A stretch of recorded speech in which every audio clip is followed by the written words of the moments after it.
है कमाई का अड्डा। सीएनबीसी आवाज मोतीलाल ओसवाल स्टूडियो से लाइव।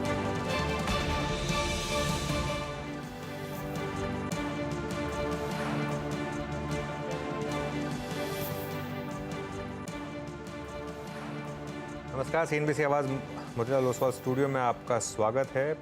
मार्केट के लिए आज काफ़ी इंटरेस्टिंग दिन, क्योंकि निफ्टी और सेंसेक्स में गिरावट, लेकिन मिड कैप इंडेक्स पूरा 1% ऊपर। हालांकि एडवांस डिक्लाइन खराब। काफ़ी इंटरेस्टिंग सेटअप, डिस्कस करेंगे सब कुछ, लेकिन पहले हेडलाइंस। बाजार में आज मिड कैप और स्मॉल कैप शेयरों का जलवा। करीब 1% उछला निफ्टी मिड कैप इंडेक्स। हालांकि निफ्टी और बैंक निफ्टी पर दबाव कायम। निफ्टी 22,000 के करीब।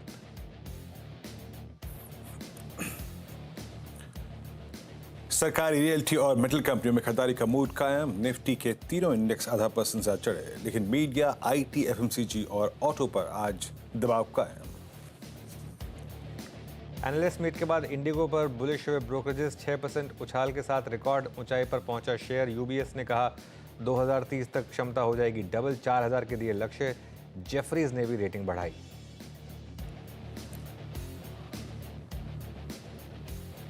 आरबीआई ने जेम फाइनेंशियल्स और आईएफएल फाइनेंशियल्स के स्पेशल ऑडिट की प्रक्रिया शुरू की। दोनों के लिए मंगाए अलग अलग टेंडर। 5% तक लुढ़के दोनों शेयर। सरेंडर चार्ज को लेकर नए नियमों से इंश्योरेंस कंपनियों को राहत। मैक्स लाइफ 5% ऊपर। एचडीएफसी लाइफ में भी खरीदारी। सुबह बिग स्टॉक्स में दोनों स्टॉक्स किए गए थे मेंशन।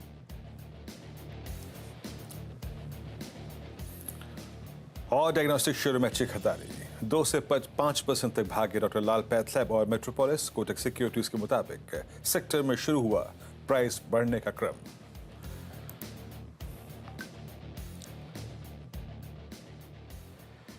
ओके, चलिए फिर शुरुआत करेंगे कमाई का अड्डा की। कुछ देर में आपको बताएंगे जो पैनल हमारे साथ जुड़ने वाला है, लेकिन इससे पहले एक बार जरा मार्केट पर नज़र रखते हैं। और एक चीज़ क्लियर है कि आज मिड कैप्स का दिन है वीरू। हालांकि एक चीज़ मैं कहूँगा कि निफ्टी और निफ्टी बैंक दोनों में भले ही कंसोलिडेशन है, लेकिन ये कंसोलिडेशन थोड़ा सा नेगेटिव साइड पर रहा है। नेगेटिव कंसोलिडेशन ज़्यादा रहा है, लेकिन मिड कैप शेयरों में बड़ी तेज़ी है। लेकिन एक चीज़ मैं बता रहा हूँ, आज जो मिड कैप में तेज़ी है ना, वो बहुत यूनिक है, बहुत पिक्यूलियर है कि इंडेक्स सर्ज कर रहा है, डे हाई पर है, लेकिन एडवांस डिक्लाइन खराब है। तो ये इसलिए हो रहा है क्योंकि 3-4 बड़े मिड कैप स्टॉक्स काफ़ी अच्छा कर रहे हैं, उसकी वजह से।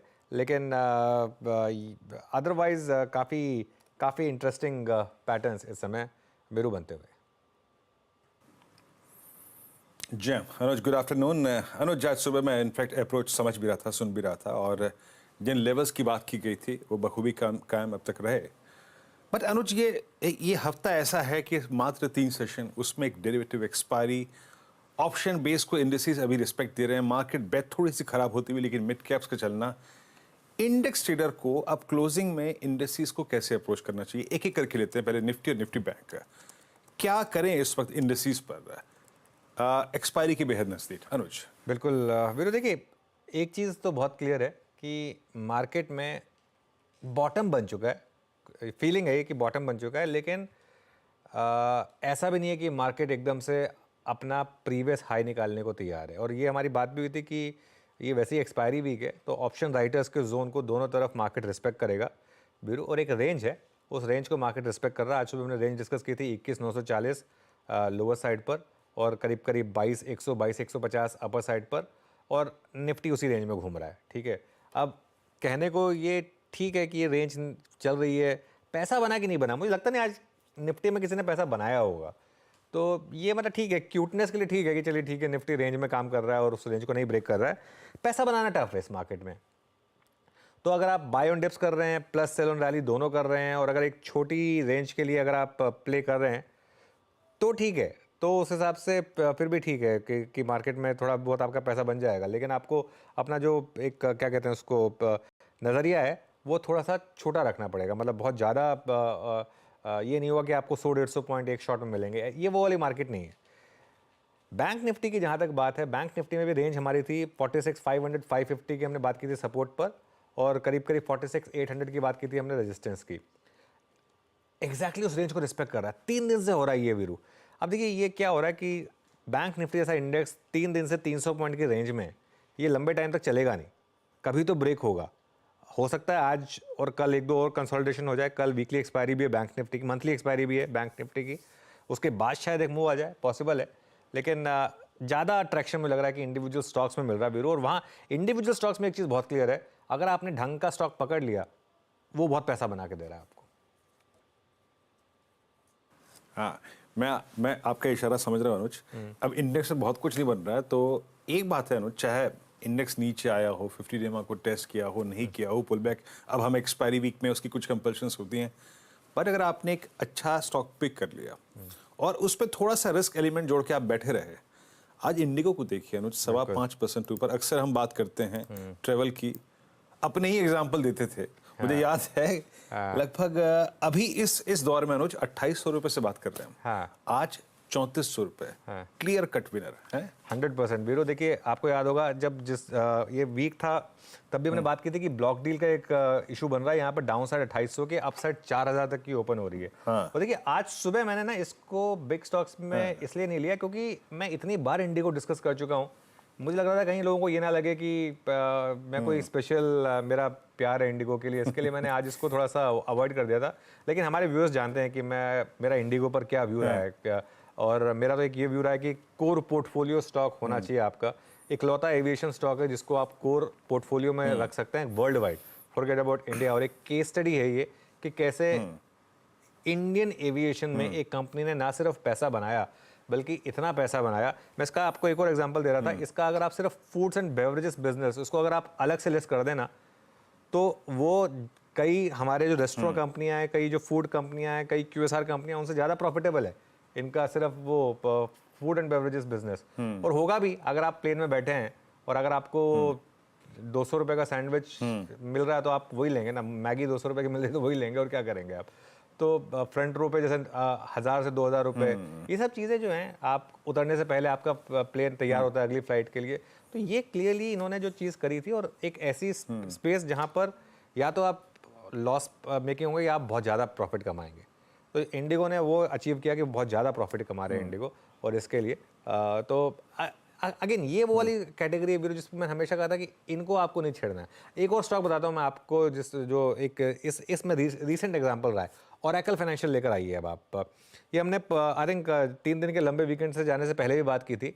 मार्केट आईटी इंडेक्स कहीं का कहीं गया था, उस दिन भी आईटी इंडेक्स जब एक्सेंचर के बाद कितना गिरा था, ओरेकल नहीं गिरा था। और ये हमारी बात भी हुई थी कि ओरेकल अब 5 डिजिट में जाने के लिए तैयार है, ठीक है ना। अभी देखिए आज फिर 4% ऊपर है ओरेकल। तो अगर आप इस तरीके के स्टॉक्स पकड़ लेना, मार्केट अपने आप आपको मैसेज दे देता है कि आपने अच्छा स्टॉक लिया है नहीं लिया है, उसमें बने रहें, फिर कोई दिक्कत नहीं है। ये जो चर्निंग वगैरह होती है ना, ये थोड़े से अलग तरीके के स्टॉक्स में होती है, ऐसे स्टॉक्स में दिक्कत नहीं है। जी हाँ, तो इंडस्ट्री से बातचीत हुई और इंडिगो इस पर बातचीत हुई, और कुछ गेनर्स और हैं उस पर मैं बातचीत करूंगा, लेकिन एक दो स्टॉक्स का मैं उल्लेख कर देता हूं जिस पर आपको 2 से लेकर 2 से मतलब 3 के बीच में नजर रखनी है। सिर्फ 1-2 स्टॉक्स रखता हूँ आपकी स्क्रीन पे। इंडिगो का जिक्र अनुज ने कर दिया, उसको हम दोबारा रिपीट नहीं करेंगे। एक आप रखिएगा नजर इस वक्त इंडियन होटल्स पे, ये लेके आइए 2% ऊपर डे हाई की ट्रैजेक्टरी में, और ये अब 14 मार्च के बाद की जो पूरी सप्लाई ट्रैजेक्टरी है उसको पार करता हुआ 570 का भाव मेरी स्क्रीन पे है। एक ये नजर रखिएगा, रोलोवर्स अच्छे, अगली सीरीज में बिल्डअप अच्छा है। और दूसरा स्टॉक होगा डिक्सन, स्क्रीन पे वो भी रखिएगा एक बार। डिक्सन टेक्नोलॉजीज करीब 7245, all time high trajectory, huge OI buildup in April as well. नजर रखिएगा 2 स्टॉक्स पे, ये हो गया डिक्सन, उसके बाद एक हो गया आपका इससे पहले जो हमने इंडियन होटल्स डिस्कस किया था, और एक वोल्टास। सीरियसली अगर आप देखें, एक फ्लैग स्क्रीन पे है, थोड़ा सा नजर रख के चलिएगा। 1109 की ट्रैजेक्टरी पे ट्रेड करता हुआ, और 26 मतलब ये इस वक्त 4 मार्च से लेकर अब तक की पूरी ट्रैजेक्टरी को अगर आप प्राइस को कंसिडर करें तो एक टिपिकल फ्लैग जो है वो ब्रेकआउट के बहुत नज़दीक खड़ा हुआ है। तो ये 3 स्टॉक जहां पर मेरी नजर रहेगी। लेकिन अनुज, कुछ ट्रेंडिंग स्टॉक्स, और आज कार्यक्रम में क्रम क्या रहेगा? बिल्कुल, पहले ट्रेंडिंग स्टॉक की बात करते हैं। एक बार जरा ट्रेंडिंग स्टॉक्स देख लेते हैं हम। पहले एक काम करते हैं, पहले निफ्टी के स्टॉक्स की बात करेंगे, उसके बाद नॉन निफ्टी स्टॉक्स की। डायरेक्टर फाइल करिए जरा ट्रेंडिंग स्टॉक्स। पहले गेनर्स लेकर आइए, Bajaj finance, Bajaj Finserv, Adani ports और हिंडाल्को, ये इंडेक्स पर। और नॉन इंडेक्स स्टॉक्स में डॉक्टर लाल PathLabs, max financial, Indigo, F&O का टॉप गेनर, और आईसीआईसीआई प्रूडेंशियल ये भी स्टॉक इस समय रैली दिखाता हुआ है। लूजर्स में आपका power grid, Eicher motors, Divi's labs और इन्फोसिस, और उसके अलावा एफएनओ में Godrej consumer, ICICI Lombard, Trent और जेके सीमेंट। चलिए एक काम करते हैं, अब हमारा जो पैनल जुड़ने वाला है उसकी बात करते हैं। फंडामेंटल राय देने के लिए हमारे साथ मयूरेश जोशी जुड़ेंगे। उसके अलावा टेक्निकल कॉल्स के थ्रू हमारे साथ होंगे रचना वैद्य, मानस जायसवाल, प्रकाश काबासर, प्रशांत सावंत, जतिन गेडिया और श्रीकांत चौहान। अच्छा, ट्रेडर्स को लेकर सोच पर सैमको के फाउंडर जिमित मोदी से एक खास चर्चा करेंगे। उनका एक बहुत इंटरेस्टिंग वीडियो था जो मैंने शेयर किया था, जिस पर काफ़ी इंटरेस्टिंग रिएक्शन आए थे, तो उनसे बात करेंगे इस टॉपिक पर। 2:30 बजे सुमित से जानेंगे कि इंडिगो में क्यों है रैली। 2:45 बजे यतिन से जानेंगे एनएससी के इंडिसेस में कल की रीबैलेंसिंग में किसकी एंट्री किसकी एग्जिट। 2:50 पर मार्केट बिग बॉसेस में हमारे साथ होंगे यूटीआई एसेट मैनेजमेंट के हेड ऑफ इक्विटी अजय त्यागी। 3 बजे यतिन से जानेंगे डीलिंग रूम में किन स्टॉक पर फोकस, और 3:10 पर बीटीएसटी एसटीबीटी ट्रेड्स। चलिए फिर शुरुआत करते हैं, और हमारा पैनल तैयार है हमारे साथ। आप सभी को गुड आफ्टरनून। काबा सर, इस समय की pick. Good morning, sorry good afternoon to you. और इस समय का जो पिक है वो है इंडियन होटल। बिल्कुल बहुत बढ़िया लगता है। करेक्शन था, वो खत्म हुआ, एक साइडवेज जोन करीब 7-8 हफ्तों से चल रहा है, और आज का मूव एनकरेजिंग। ट्रेड कर रहा है 569, स्टॉप होगा 563, ₹6 का। ऑन द अपसाइड जो टारगेट है 585। आजकल में आ जाना चाहिए। इंडियन होटल स्ट्रेंथ नजर आती है, इंडियन होटल स्ट्रेंथ नजर आती है गाबा सर को। तो ये इस समय की पिक। गाबा सर की एक बड़ी रैली के बाद करेक्शन हुई, अब करेक्शन खत्म होने के संकेत यहाँ पर। रचना जी, गुड आफ्टरनून, आपकी पिक। जी गुड आफ्टरनून। और मेरी जो पिक रहेगी वो हेवल्स में रहेगी।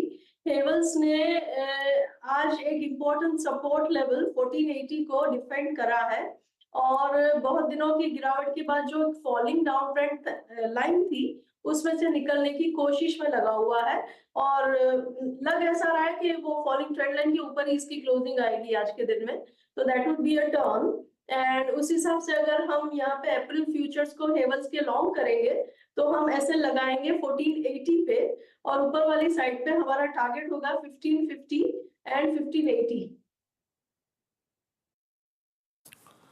ओके, तो पहला ट्रेड आ गया जनाब इंडिगो और हेवल्स। इसी स्पेस का मैं आई थिंक वोल्टास का जिक्र कर भी रहा था। मूव अच्छा है, और आज आपने हेवल्स करीब करीब 1500 की ट्रेजेक्टरी में ट्रेड करता हुआ। मानस, गुड आफ्टरनून, आपका ट्रेड क्या रहेगा इस वक्त का? Good afternoon Virendra ji. तो देखिए, टाटा कम्युनिकेशन में खरीदारी करने की राय रहेगी। पैटर्न पॉजिटिव है क्योंकि लगातार 20-डे मूविंग एवरेज पे स्टॉक सपोर्ट ले रहा है। आज स्टॉक ने इंटरडे चार्ट पे 1935 के ऊपर एक फ्रेश ब्रेकआउट दिया है, तो यहाँ पर खरीदारी करेंगे। 1924 का स्टॉप लॉस लगाएंगे, और 1990 के टारगेट सेट करेंगे। ये कैश लेवल्स हैं। ऑप्शन में ट्रेड नहीं रहेगा क्योंकि अप्रैल के मंथ में बहुत ज्यादा लिक्विडिटी ऑप्शन में नहीं दिख रही है। ओके, ऑप्शंस मिल जाएंगे। टाटा कम्युनिकेशन फ्यूचर्स बाय 1950 पे ट्रेड करता हुआ। प्रशांत, आपका ट्रेड इस वक्त का? गुड आफ्टरनून जी वीरू जी, गुड आफ्टरनून। यहाँ पे लालपत लैब में एक अच्छी स्ट्रांग वॉल्यूम बैक मूव नजर आ रही है, और करीबन 2230 के ऊपर ये ट्रेड कर रहा है। यहाँ पे मैं स्टॉप लॉस रखूंगा 2195, 2195। टारगेट मेरा होगा 2300 से लेके 2325, 2325 तक। पैथ लैब्स, आज सुबह सुबह इसको स्पॉट किया गया था, और सुबह से इसमें अच्छा मोमेंटम बना हुआ है। जतिन, गुड आफ्टरनून, आपकी पिक। Good afternoon everybody. तो हमारी जो पिक होगी वो अडानी पोर्ट्स में होगी। तो आर्ली चार्ट्स पे हमने देखा है कि पिछले 4-5 घंटों से ये साइडवेज एक कंसोलिडेशन में ट्रेड कर रहा है। एक पेनेंट फॉर्म हुआ है, मेरे को लगता है ऊपर की तरफ ब्रेकआउट आना चाहिए last hour of the trading session में। तो अडानी पोर्ट्स लॉन्ग करके चले, टारगेट रहेंगे 1329 और 1345 के, और मैं स्टॉप लॉस 1287 का लगाने की सजेस्ट करूँगा। अडानी पोर्ट्स यहाँ पर एक बाय करें। चलिए मयूरेश को जोड़ लेते हैं अब एक फंडामेंटल कॉल के लिए। Mayuresh, good afternoon. मयूरेश, क्या पिक किया आपने? Afternoon Anuj ji, afternoon Veeru ji, good afternoon to everyone on the panel. तो हमें लगता है मार्केट्स विद इंडिया में रियल एस्टेट एंसिलरीज इस पे फोकस करना चाहिए, जो एक रियल एस्टेट साइकिल से गुजर रहा है, जो 6 या 7 वर्षों का साइकिल होता है, with the mid range of that cycle, तीसरे या चौथे वर्ष में है ऑफ द अप साइकिल। कहीं ना कहीं आई थिंक जो कोर रियल एस्टेट प्लेयर्स हैं वहां पे थोड़ा भी एक स्लगिशनेस शायद रिपोर्टिंग हो सकता है, क्योंकि इन्वेंट्री थोड़ी बढ़ रही है। जो प्री सेल्स नंबर्स हैं उसमें अभी थोड़ी स्टेबिलिटी देखने लगेगी, जो एक एक्सपोनेंशियल ग्रोथ देखने मिलेगी। बट जो एंसिलरी प्लेयर्स हैं जो इतने चले नहीं है compare to the reality index, हमें लगता है जो इनपुट कॉस्ट का इनको बहुत बड़ा मार पड़ा था, अलॉन्ग विद एक्सपेक्टेशंस जो वॉल्यूम ग्रोथ थोड़ी धीमी पड़ी थी पिछले कई तिमाहियों में, एक पिकअप जरूर देखने मिलेगा। तो उसको मद्देनजर रखते हुए मुझे लगता है I think players like Century Ply, Greenland laminates, इसमें जो आई थिंक इनपुट कॉस्ट है ये अच्छी खासी कम हो चुकी है, स्टेबल हो चुकी है, और इसलिए मार्जिन एक्सपेंशन लाजमी है in the coming few quarters. Refurbishment, refurnishing, और जब हम नए घर भी लेते हैं तो पूरी की पूरी जो फिट आउट्स होती है, आई थिंक ये सारी चीजें आई थिंक एक बहुत बड़ी ट्रिगर और टेलविंड बनेगी ये सारी स्टॉक्स के लिए। हैविंग सेड दैट, मुझे लगता है आई थिंक जो ग्रोथ की उम्मीद आप लगाए बैठते हैं FY25 FY26, higher double digit growth आ सकती है टीम्स में, मार्जिन स्टेबल, जिसकी वजह से ऑपरेटिंग लेवरेज शायद ये प्लेयर्स को आ सकता है। तो मुझे लगता है I think Century Ply, Green Lam, और एक जो हमें पसंद आ रहा है पिडलाइट, जो मैं पिछले हफ्ते भी कह रहा था, एक प्रॉक्सी हो सकती है for this entire ecosystem. Balance sheets काफी साफ है, क्लीन है, और अर्निंग्स की स्टेबिलिटी शायद अगले 1 से 2 वर्षों में बरकरार रह सकती है। तो I think real estate ancillaries पे जरूर फोकस करना चाहिए। ओके, रियल एस्टेट एंसिलरी, यहाँ पे पॉलीकैब का ये जिक्र हुआ, यहाँ पे पिडलाइट का, यहाँ पे जिक्र हुआ आपका सेंचुरी प्लाई का। अनुज, ये फरवरी और मार्च की सीरीज एक और जवाब देके जा रही है जो पॉलीकैब में, I mean star of this space जिसे आप कहते हैं, आई मीन शायद दिसंबर 2023 तक यही स्टार था। क्या प्राइस वाइज जो बाइंग आई है, मतलब 2 फरवरी को इसका भाव था करीब 4300 रुपये, जनवरी के एंड में भाव था करीब करीब 3800 रुपये हो गया। क्या इस फरवरी और मार्च की सीरीज ने जवाब दिया है प्राइस वाइज, और क्या इसमें एक अच्छा बेस बन गया है जो कि अब काफ़ी समय तक ना टूटे? 100%। और एक चीज़ इसने और क्लियर कर दिया है वीरू, कि ऐसे स्टॉक्स जो वेल्थ क्रिएटर्स होते हैं उसमें आपको कभी भी इस तरीके के एक्शन हो तो पैनिक में शेयर नहीं बेचना चाहिए। एक हमारा एक पॉलीकैब पे भी व्यू यही था कि आप अगर तो ये वन ऑफ है तो मार्केट एक टाइम के लिए हो सकता है इनको थोड़ा झटका देगा, लेकिन उसके बाद ये स्टॉक वापस अपने हाइज भी शायद रिक्लेम करे। अभी खैर टाइम लगेगा उसमें, लेकिन एटलीस्ट अगर आपने लोअर लेवल पे एवरेज किया तो आपके लिए काफ़ी अच्छा रहा ही होगा। वो नहीं भी किया अगर आप अपनी एग्जिस्टिंग पोजीशन पर भी बने रहे तो भी एक अच्छा चांस है। हाँ, आपने एकदम हाईएस्ट पॉइंट पर लिया था 5500-5600 पे तो अलग बात है, वरना अगर आपने पिछले 2-3 साल में कभी भी कहीं भी लिया हो तो आज की डेट में भी अब आप पॉलीकैब पर मार्केट बीटिंग रिटर्न्स जनरेट कर रहे हैं। ठीक है ना, ये देखिए 12 महीने का चार्ट है और 2 साल का चार्ट आपको और अच्छा इसमें चार्ट दिखाएगा। तो एक ब्लिप आई ज़रूर, लेकिन उसके बाद उसमें बाइंग आ गई, और ये हमने 3-4 बार स्पॉट किया था। नहीं, जो लास्ट स्विंग शुरू हुई थी वीरू, वो करीब 1 महीने पहले शुरू हुई थी। आपको याद होगा हमने डिस्कस किया था वो 200 डे मूविंग एवरेज, वहाँ उसने 2-3 बार अटेम्प्ट किया, फिर फाइनली सक्सीड किया। उसके बाद से ये स्टॉक रुका नहीं है। ये हमने शायद आई थिंक लास्ट फ्राइडे को भी मैंने आपको बोला था कि पॉलीकैब का चार्ट देखिए, ये मतलब क्लियरली अच्छा व्यू बन रहा है। लेकिन इसमें मैं एक चीज़ कहूँगा, दोबारा ऐसा कुछ नहीं होना चाहिए। वो इंसिडेंट हुआ था वो टैक्स वाला, ऐसी कुछ चीज़ दोबारा नहीं होनी चाहिए। अगर दोबारा हुई तो बड़ी प्रॉब्लम होगी। इसके कई एग्जांपल्स हैं, आप हीरो मोटो देख लीजिए, श्री सीमेंट देख लीजिए, मैनकाइंड फार्मा देख लीजिए। कितनी बार ऐसा हुआ है कि टैक्सेशन वाले एंगल रहे हैं, स्टॉक्स ब्रूटली करेक्ट हुए हैं, उसके बाद वापस उन्होंने अपने हाइज रिक्लेम करें। तो ये एक और एग्जाम्पल में जुड़ जाएगा इफ़ एंड व्हेन ये ऑल टाइम हाई की तरफ वापस जाएगा, जब पॉलीकैब तक। जैम शानदार मूव 5101, और ये प्राइस आपकी स्क्रीन पे ये जो है वो मतलब उस इंसिडेंट के बाद के अब तक का सबसे हाईएस्ट लेवल है। रचना जी, इस पर आपने 1-2 बार कमेंट किए हैं। प्राइस वाइज जिस ट्रेजेक्ट्री में जाने के बाद अब ये जंप कर रहा है अप्रैल की सीरीज में, डॉक्टर साहब प्लीज रोल ओवर्स के फिगर रखिएगा स्क्रीन पे। मैम, ये 5 जनवरी का प्राइस 53.80-54.20 नियर टर्म प्रोस्पेक्टिव से क्या लग रहा है, वो अचीवेबल अभी आपका व्यू इस पर? जी, पॉलीकैब के ऊपर मेरा व्यू अभी भी पॉजिटिव है, और in fact the chart is looking very good, और एक स्ट्रॉन्ग बेस बनाया उसने अपना 200 के आसपास, जहां से वेल अलाइंड एवरेजेस के साथ वो ऊपर जा रहा है, और ये अभी सिर्फ शुरुआत है। तो जो डाउनसाइड से ओवरसोल्ड होने की वजह से जो एक मूव आता है वो खत्म होने के बाद अब ट्रेंडिंग मूव शुरू हो रहा है, मतलब शॉर्ट कवरिंग के बाद एक अभी इसमें लॉन्ग बिल्डअप भी दिखना चाहिए, और यहाँ से अपसाइड में जो उसकी लास्ट हाइज से उसकी तरफ के रास्ते में कोई अड़चन नहीं है। So the path is clear towards 5500 and even 5650। तो मुझे तो ये बहुत ही बढ़िया लग रहा है, and it is clear on almost all time frames. बेहतरीन चार्ट, बेहतरीन सेटअप, और इस बीच पिडलाइट भी डे हाई पर आ गया था। मूव सारे अगर आप देखें रियल स्टेट एंसिलरी स्पेस में बहुत अच्छा है। मेन वाइल में एक स्टॉक पे रिवर्सल की पकड़ने की बात करता हूँ। बहुत अच्छा मूव था ऑरबिंदो फार्मा। स्क्रीन पर रखिएगा डायरेक्टर साहब प्लीज़। एक बार प्रशांत मैं आपसे पूछूंगा ये स्टॉक, और अगर आप इसको 29 जनवरी के बाद से रीड करें, 2024 से लेकर अब तक, मतलब 100 माइनस 30 रुपये, 100 माइनस 30 रुपये, मतलब 100 डे एक्सपोनेंशियल माइनस 30 रुपीज़, इस वैल्यू पे हमेशा बॉटम आउट होता है। आज सारे एवरेजेस के ऊपर ट्रेड करता हुआ आज की कैंडल मेरे ख्याल से 1 फरवरी के बाद की सबसे स्ट्रॉन्गेस्ट इंट्राडे कैंडल है। आपका व्यू ऑरबिंदो फार्मा में, और क्या ये एक स्ट्रॉन्ग रिवर्सल पॉइंट है क्या? तो वीरू जी, मेरे हिसाब से सबसे अहम बात ये है कि एक आध घंटा बाकी है क्लोजिंग के लिए, और ये 20 दिनों के एवरेज के ऊपर स्ट्रांगली सस्टेन कर रहा है, ऑलमोस्ट टुवर्ड्स डे हाई है। मुझे लग रहा है यहाँ पे मान के चल सकते कि क्लोजिंग होगी, अगर 1 घंटे बाद भी यहाँ पे रहे। यहाँ से पुल बैक कम से कम 1080 1080 तक जाना चाहिए, तो मेरे हिसाब से बाय करना चाहिए। स्टॉप लॉस छोटा ही रखेंगे, 1034 1034, और टारगेट जो मैंने कहा 1080 75 तक कंफर्टेबली रख सकते हैं। ओके अच्छा, आप लेकर आइए ओरेकल फाइनेंशियल सर्विसेज। मेरे ख्याल से हमने ये स्टॉक डिस्कस किया था 7000 पर, शायद 7000 7500 पर, और उसके बाद से वन वे रैली माइनस क्या 10,000 की तैयारी हो रही है यहाँ पर चार्टिकली, और कैसे प्ले करें स्टॉक को?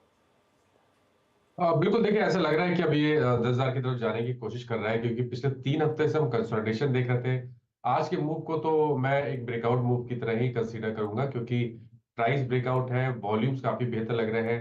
तो अगर ट्रेड लेना होगा तो वो लॉन्ग साइड पे होगा, एक पोजिशनल ट्रेड लेना बेहतर रहेगा। इट इज 8590, 8590 के स्टॉप लॉस से आप करंट लेवल्स पे खरीदारी कर सकते हैं। ऊपर की तरफ जो आपके टारगेट रहेंगे वो 9200 9300 तक के हो सकते हैं बहुत ही जल्द। आपका क्या व्यू होगा ओरेकल पर?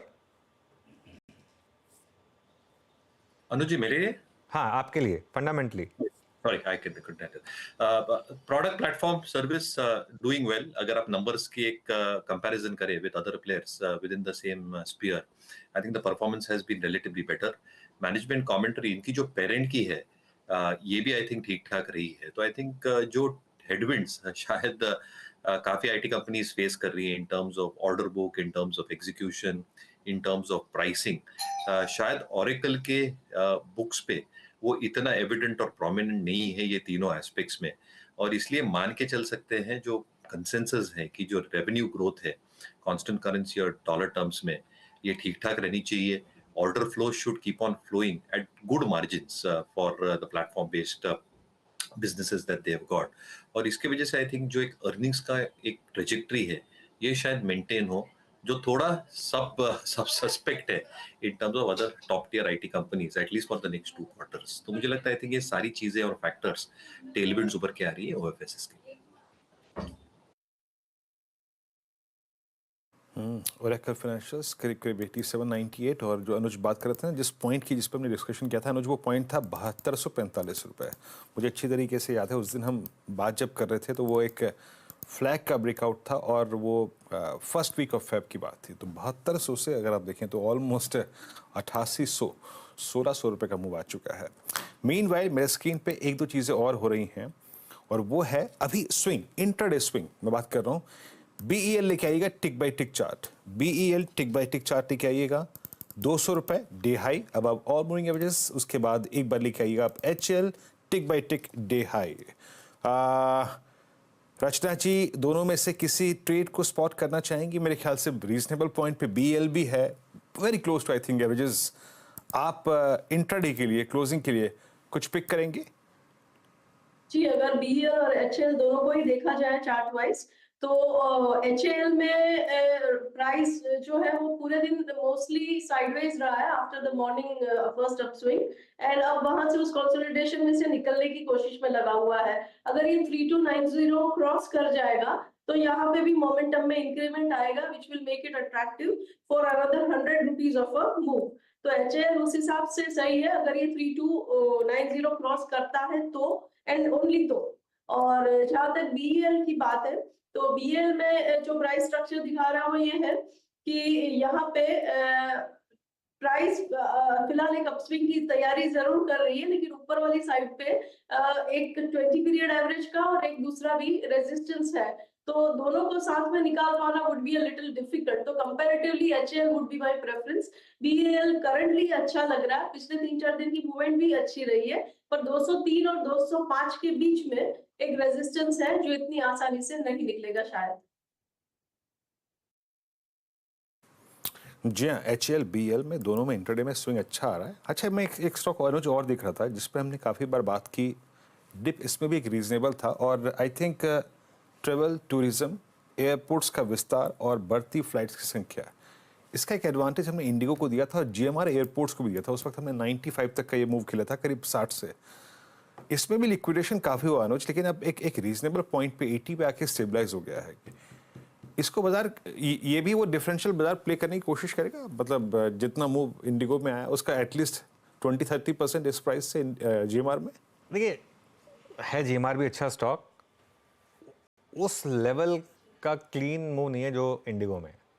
हालांकि GMR में भी मुझे लग रहा है कि वैल्यू काफ़ी है, लेकिन GMR में देखिए क्या है कि GMR जैसे स्टॉक्स में आपको मोमेंटम में निकलना आना चाहिए, ठीक है ना। इसको एकदम कोर पोर्टफोलियो वाली बेट नहीं मान सकते जो कि आप इंडिगो को मान सकते हैं। ये जब चलेगा तो बहुत चलेगा, जब गिरेगा तो बहुत गिरेगा। प्रॉब्लम ये है GMR के साथ। इंडिगो का क्या है, जब इंडिगो चलेगा तो बहुत चलेगा, गिरेगा तो कम गिरेगा। तो ये एक फ़र्क है। इस फ़र्क को अगर आप समझते हैं तो फिर गुड फॉर यू। लेकिन हाँ, थीम यहाँ पर भी वही है कि एक ऐसी कंपनी जिसके पास 2-3 शानदार एयरपोर्ट हैं। लेकिन इंडिगो के साथ एक इनहेरेंट एडवांटेज ये है ना वीरू कि वो ऑलमोस्ट अब मोनोपोली बन गई है, जो कि GMR के साथ नहीं है। लेकिन हाँ, पैटर्न्स यहाँ भी अच्छे बने थे GMR एयरपोर्ट में भी। जी हाँ, GMR एयरपोर्ट्स। मयूरेश, आपका व्यू इस प्राइस पे? हम 95 तक का मूव खेल के आए थे, उसके बाद 60 से, आई मीन ऑलमोस्ट 30 रुपए का मूव था यहाँ पे। ये प्राइस आपको अट्रैक्ट कर रहा है क्या थोड़ा बहुत मयूरेश, GMR एयरपोर्ट्स? तो वीरू जी, अगर थोड़ा पुल बैक देते हैं तो शायद एक मोमेंटम आप इसमें वापस उभरता हुआ देख सकते हैं। जो ट्रिगर्स हैं, ऑब्वियसली आई थिंक जो नए एयरपोर्ट्स, 50 नए एयरपोर्ट्स आने की उम्मीद है अगले कुछ सालों में। जो एक्सपेक्टेशन हम मान के चल रहे हैं आज, अगर एक सिंपल कंपैरिजन चेक करें in terms of what GMR is probably doing, और जो वैल्यू एडेड सर्विसेज वो दे रहे हैं, वहाँ पे इनको एक अच्छा खासा ट्रैक्शन मिलने लग गया है, apart from the core airport business itself, and that is expected to go even further. उनका जो एक डिटेल्ड प्रेजेंटेशन अपलोड हुआ था पिछले तिमाही के नतीजों के बाद, उन्होंने बहुत कैटेगोरिकली इस पे एम्फेसिस दिया है, और इसलिए आई थिंक जो एक्सपेक्टेशंस है रेवेन्यू को लेके, एक बार अगर पूरा एक एयरपोर्ट इकोसिस्टम इनको मिल जाता है, जो value added services on top of that ये ऐड करते हैं, that incrementally adds to their earnings potential. If you compare the peers at this point of time, Adani obviously unlisted है at this juncture, you cannot play it directly, but अगर आपको direct खेलना है in terms of these plays, मुझे लगता है I think अगर pullbacks दे ये stock तो एक बेहतर प्ले हो सकता है मोमेंटम के हिसाब से। एक साल में जैसे आप दिखा रहे हैं अभी स्क्रीन पे अच्छा खासा चल चुका है, विच इज जेस्टेटिंग कि जो अर्निंग्स आ सकती हैं अगले 2-3-4 तिमाहियों में, आई थिंक वो स्टॉक शायद जेस्टेट करके चुका है। तो unless it beats those earning expectation significantly, एक बहुत ज्यादा री रेटिंग आना मुश्किल है। बट पुल बैक से अगर मिले तो आई थिंक थोड़ी बेहतर रणनीति होगी, and then probably play for momentum, क्योंकि फिर वो एक स्कोप बन जाता है from a risk reward perspective. अच्छा, बाय द वे एक चीज़ बताऊँ मैं आपको, मेरे प्रोड्यूसर साहब ने हमको अभी रिमाइंड कराया कि वीरू सबसे पहली बार हमने ओरेकल को जब स्पॉटलाइट में लिया था तब उसका भाव था 3,985। 16 अगस्त 2023 को हमने लिया था वो, तब 3,985 रेट था, और अब ऑलमोस्ट उसका डबल, एक्चुअली डबल से ज़्यादा हो चुका है। 3,985 से डबल से ज़्यादा हो चुका है। चलिए अब एक काम करते हैं वीरू, एक ना मैंने वीकेंड पे एक इंस्टा पे एक वीडियो डाला था जिसपे बहुत ज़बरदस्त व्यूज़ और लाइक्स आए। वो वीडियो मुझे अच्छा लगा था तो मैंने डाल दिया। तो उसके बाद मुझे पता चला कि वो सैमको ने बनाया है क्या एक्चुअली वो वीडियो जो है, वो ट्रेडर्स को लेकर एक नॉर्मली कहा जाता है ना कि गैम्बलर्स हैं, ठीक है। तो कई लोग पूछते हैं कि अच्छा चलो ट्रेडिंग तो करते हैं, ठीक है, लेकिन उसके अलावा क्या करते हो? मतलब तो एक करियर के तौर पे आप कहें ना मैं फुल टाइम ट्रेडर हूँ, तो बहुत लोग मानते नहीं हैं उस चीज़ को। तो उसको एक बदलने की एक दिशा में सैमको ने एक ऐड बनाया था। पूरा ऐड तो हम इसका आपको नहीं दिखाएंगे, लेकिन उसका एक छोटा सा पार्ट प्ले कर रहे हैं, उसके बाद इस पर बात करेंगे। जी हाँ, मेरे ट्रेडर पापा घर पे बैठते हैं, बस घर पे बैठे बैठे सट्टा। अगर एक दिन में स्टॉक मार्केट बंद हो गया ना, तो तुम सबके मम्मी पापा घर पे बैठ जाएंगे, है ना पापा? और आंटी क्या कह रही थी आप? करियर डे के लिए करियर होना चाहिए। अरे आंटी, करियर का मतलब गधा मजदूरी थोड़ना होता है। All the best Aryan. और यहाँ पे किसके मम्मी पापा को सिंगापुर का कैपिटल पता है?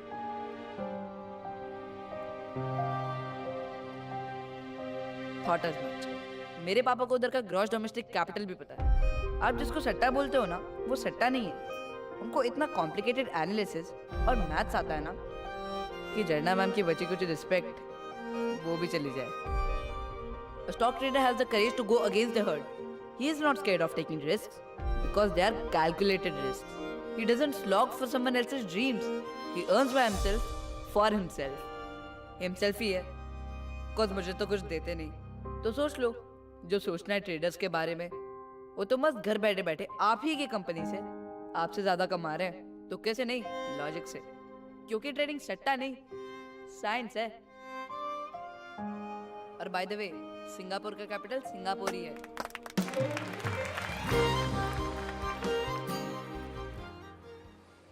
ओके, तो थोड़ा सा एक ऐड ये मतलब अच्छा लगा मुझे। देखिए, इसमें एक चीज़ समझिए, इसका मतलब ये नहीं है कि बस आप ताबड़तोड़ ट्रेडिंग शुरू कर दें। इस ऐड में जो बात कही गई है उसका ध्यान रखें, कैलकुलेटेड रिस्क लेने में और गैम्बलिंग में फ़र्क होता है। इस पर बातचीत करने के लिए हमारे साथ सैमको के फाउंडर और CEO जिमित मोदी जुड़ गए हैं। जिमित जी, गुड आफ्टरनून। अच्छा ऐड बनाया आपने, ये अच्छी कैंपेन थी। कहाँ से आपके मन में विचार आया ये बनाने के लिए? तो पहले तो very good afternoon Anuj ji. And तो एक्चुअली हमने जब ये बनाया, तो इफ यू सी, हम हमारे बारे में बात नहीं कर रहे। This is essentially like a web series of sorts. तो हम और ये हमारा पहला एपिसोड का आपने एक एक्सट्रैक्ट देखा है। एंड थॉट जो था वो बहुत क्लियर था कि सी, ट्रेडर्स को, इन्वेस्टर्स को सोसाइटी में इतने सारे टैबू से गुजरना पड़ता है, यू नो कि, एंड ये करियर डे वाला एक टैबू था, बट ऐसे आपने भी देखा होगा कई सारे टैबूज है जो ट्रेडर को और इन्वेस्टर को एक गैम्बलर के रूप में प्रोजेक्ट करते हैं। तो हम चाहते थे कि एक्चुअली लोगों तक ये बात पहुंचे कि ट्रेडिंग और इन्वेस्टिंग एक गैम्बल नहीं है। It is actually a very nuance science. एक साइंस है एक तरीके का, ये सट्टा नहीं, साइंस है। और you know, even despite of me being a founder of of a broking entity of an MF etcetera, लोग मुझे पता है कि लोग अपने मन में लोग बोलते हैं कि शायद यार ये तो सट्टा बाजार में ही। तो ये जो पहलू है हम चेंज करना चाहते थे, और इससे उस थॉट प्रोसेस से, उस ऑब्जेक्टिव से कि ट्रेडर्स को, इन्वेस्टर्स को एक रिस्पेक्ट मिले। एंड ये एक्चुअली एक बहुत बड़ा प्रोफेशन है। एक्चुअली अगर आप देखोगे तो अपनी कम्युनिटी ने 30,000 करोड़ STT पे किया है to the government of India इस साल। तो it is about time that अपनी कम्युनिटी को इनफ एंड मोर रिस्पेक्ट मिले, एंड हम वही करने की कोशिश कर रहे हैं। ये पहली एफर्ट थी, and hopefully you will C a lot more in the next few days and weeks. क्योंकि अगेन जब ऐसी कैंपेन बनती थी कि मैंने ये डाला था अपने इंस्टा पर, बहुत व्यूज़ आए, बहुत कमेंट्स आए, ज़्यादातर लोगों ने उसको लाइक भी किया। लेकिन एक जो कमेंट आ रही थी वो ये भी आ रही थी कि ये भी फैक्ट है कि जो सेबी की रिसर्च कह रही है कि 90% ट्रेडर्स पैसा गंवाते हैं, तो ये भी फैक्ट है। तो सक्सेसफुल सिर्फ 10% लोग ही होते हैं, तो इसको कैसे काउंटर करेंगे? सो अनुज, फैक्ट इज दैट ये जो 90-10 है, ये सिर्फ ट्रेडिंग के बिजनेस में नहीं, हर बिजनेस में। अगर आप मिनिस्ट्री ऑफ कॉर्पोरेट अफेयर्स की वेबसाइट में जाओगे और देखोगे कि 5 लाख कंपनियां इनकॉर्पोरेट हुई थी, तो सक्सेसफुल कितनी है? You will see barely 5, 7, 10% companies are actually successful, जो लंबे समय तक पैसा बना सकती है और इवॉल्व हो सकती है। तो ये जो 90-10 का रूल है, this is not just applicable in trading. आप देखोगे this is applicable in every walk of life. It is तो एसेंशियली जो चाहिए वो कि आप, अगर आप ट्रेडिंग एज अ करियर भी लेते हैं, you have to put in the effort. इसको आपको, जो हम कहते हैं कैलकुलेटेड रिस्क, जो साइंस इसके पीछे जाता है, अगर आप वो मेहनत करने की कोशिश करोगे तो you will be successful as a trader as well, and you can fall in the 10% as well. And just like in any other business, आप सोचोगे कि भाई मैं जस्ट बिकॉज आसान है मैं करना शुरू कर देता हूँ, तो उसका मतलब ये नहीं है कि आप सक्सेसफुल होगे। तो आई थिंक ये जो रिपोर्ट है which we often keep talking about कि 90-10 कि 10% लोग ही profitable होते हैं. Believe me, अगर Ministry of Corporate Affairs did an analysis, you will find that only 10% of companies may be profitable. This may be true for a lot of other businesses and professions. So we should take it with an understanding that obviously it's tough, it's not easy, but there is a way to be profitable. There is a way to take calculated risks and be successful. And ये to each his own ऐसा है कि how hard can you actually try to be successful. And क्या आप में वो अंदर की बात है कि जो आप मेहनत करना चाहते हैं वो आप कर सकते हो to be successful. आप even take cricketing, IPL चल रही है. इंडिया में लाखों करोड़ों प्लेयर है. क्या हर प्लेयर आईपीएल की टीम में सिलेक्ट हो जाता है? नहीं. So you have to put in the hard work. आप में वो स्किल होना चाहिए, आप में वो हार्ड वर्क होना चाहिए to be able to be successful. Jimeet exactly मैं इसी प्रश्न पे आता. आप यकीन मानिए अनुज और मैंने एक सीरीज की थी FNO गुरुकुल. उसमें जितने लोग आए उसके अगले सीरीज में मतलब उससे लगभग 2 गुने लोग आए. आपको क्या लगता है कि हमारी ये जो एजुकेशन सिस्टम है या फिर एटलीस्ट जो हमारी स्कूल एजुकेशन है उसमें कहीं भी ट्रेडर्स का कोई भी अगर आप देखें विकल्प नहीं, उनके लिए कोई भी छाप नहीं छोड़ी गई? Even I think graduation, post graduation, ये भी एक बड़ा कारण है क्या? Absolutely. I think capital markets as a subject और फाइनेंशियल प्लानिंग और फाइनेंशियल जो पर्सनल फाइनेंस है ये इनफैक्ट फ्रॉम 6-7 स्टैंडर्ड से ही इसकी जो सीड्स है वो डाल देनी चाहिए पूरे एजुकेशन सिस्टम में. अगर आप देखोगे तो काफी सारे लोग जो इनफैक्ट जिनको कॉमर्स से कुछ लेना नहीं, आप डॉक्टर्स ले लो, professor, teachers, other types of professionals है, उनको तो शायद कोई भी टाइप की फाइनेंशियल एजुकेशन नहीं मिलती, जबकि they actually may be making a lot of money in their own professions. But उनको एक्चुअल पैसा बनने का उनको पैसा मैनेज कैसे करना उसका कोई अंडरस्टैंडिंग नहीं, बिकॉज वो एजुकेशन सिस्टम ने सिखाया ही नहीं है. तो आई थिंक जो ये आपको, हमको और अपने जैसे बहुत सारे लोगों को ये एफर्ट कंटिन्यूसली डालती रहनी पड़ेगी to create awareness, to educate people from early days कि how do you manage your money. See आप खुद भी कर सकते हो या आप किसी प्रोफेशनल को भी दे सकते हो, but money management is an important skill. तो I think we should work very aggressively with governments, with education boards to make sure that ये personal finance और financial investments है, investment management की दुनिया है, उसकी कुछ nuance at least हर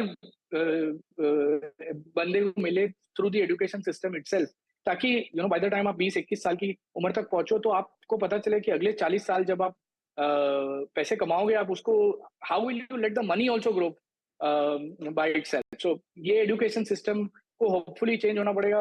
आप मेहनत करें, हम मेहनत करें, शायद कुछ सालों में हम वो एक फर्क देखेंगे. तो अब आपने बोला कि ये और भी बहुत कुछ लाइंड अप है, तो कितने पार्ट की सीरीज आप इसमें बना रहे हैं? कोशिश कर रहे हैं कि फर्स्ट ईयर में we will make it a 6-part series. तो ये पहला एपिसोड था. Hopefully in the month of April you will see the second episode releasing. And हमने कोशिश की है कि ये जो इंसाइट है कि एसेंशियली ट्रेडरों ने कैसे अपने नुआंस साइंस को यूज करके दे हैव बीन सक्सेसफुल. कुछ अलग अलग ट्रेडर्स की कहानी, कुछ अलग अलग जो टैबूज है उनको ब्रेक करने की कोशिश की है. तो hopefully my view sense is that you will enjoy the next one as much as we did. And हम लोगों को कहना चाहेंगे कि अगर आपके साथ भी ऐसा कुछ हुआ है, आपके साथ ऐसा कोई टैबू फेस हुआ है, तो please write to us. We will make sure that we cover that story and bring that out and try and break that taboo. Alright, बहुत बहुत शुक्रिया जिमित आज हमारे साथ जुड़ने के लिए और हमसे बात करने के लिए. और एक बार फिर से अच्छा वो वीडियो बनाया आपने, उसके लिए मुबारकबाद आपको. Thank you so much. Okay, तो वीरू बिल्कुल जिसमें कहते हैं एक फील गुड वाली फीलिंग आती है उसको देखकर. और फील गुड, हाँ, और बिल्कुल देखिए क्या है ना, हमारी जैसे मैं बोल रहा हूँ कुछ है कंट्री में मतलब कि ट्रेडिंग को कई लोग प्रोफेशन मानते ही नहीं है. उनको लगता है कि नहीं ये तो प्योर गैम्बलिंग है. ठीक है, ऐसा नहीं है. अगर आप और जैसे वो 10% की भी बात है कि जो 10% बना रहे हैं ये बहुत पैसा बना रहे हैं ना अल्टीमेटली. तो अगर आप उसको ढंग से सीख लेंगे तो पैसा बनाया जा सकता है स्टॉक मार्केट में. ये मैसेज है. हाँ, ऑब्वियस इसका मतलब ये नहीं है कि अगर आप सक्सेसफुल नहीं हैं तो भी ज़बरदस्ती ट्रेडिंग करें, और मार्केट आपको मैसेज दे देगा कि आपके लिए बनी है ट्रेडिंग या नहीं बनी है. चलिए तो एक छोटा सा अगर आप देखें, आई थिंक ये एक संदेश था, अगर आप वाकई ट्रेडिंग स्किल्स आपके अच्छे हैं तो ट्रेडिंग भी एक अच्छा करियर है। खैर, इससे बाहर निकलते हैं और एक और मेहमान से मिलते हैं अब, और वो है Shrikant Chauhan, Kotak securities. Shrikant, good afternoon, कार्यक्रम में स्वागत है। श्रीकांत, तो अभी रेंज में ही है लेकिन स्टॉक स्पेसिफिक स्विंग काफी अच्छे खासे हैं। अभी आप क्या चीज कर रहे हैं श्रीकांत? या good afternoon Virendra, good afternoon अनुज।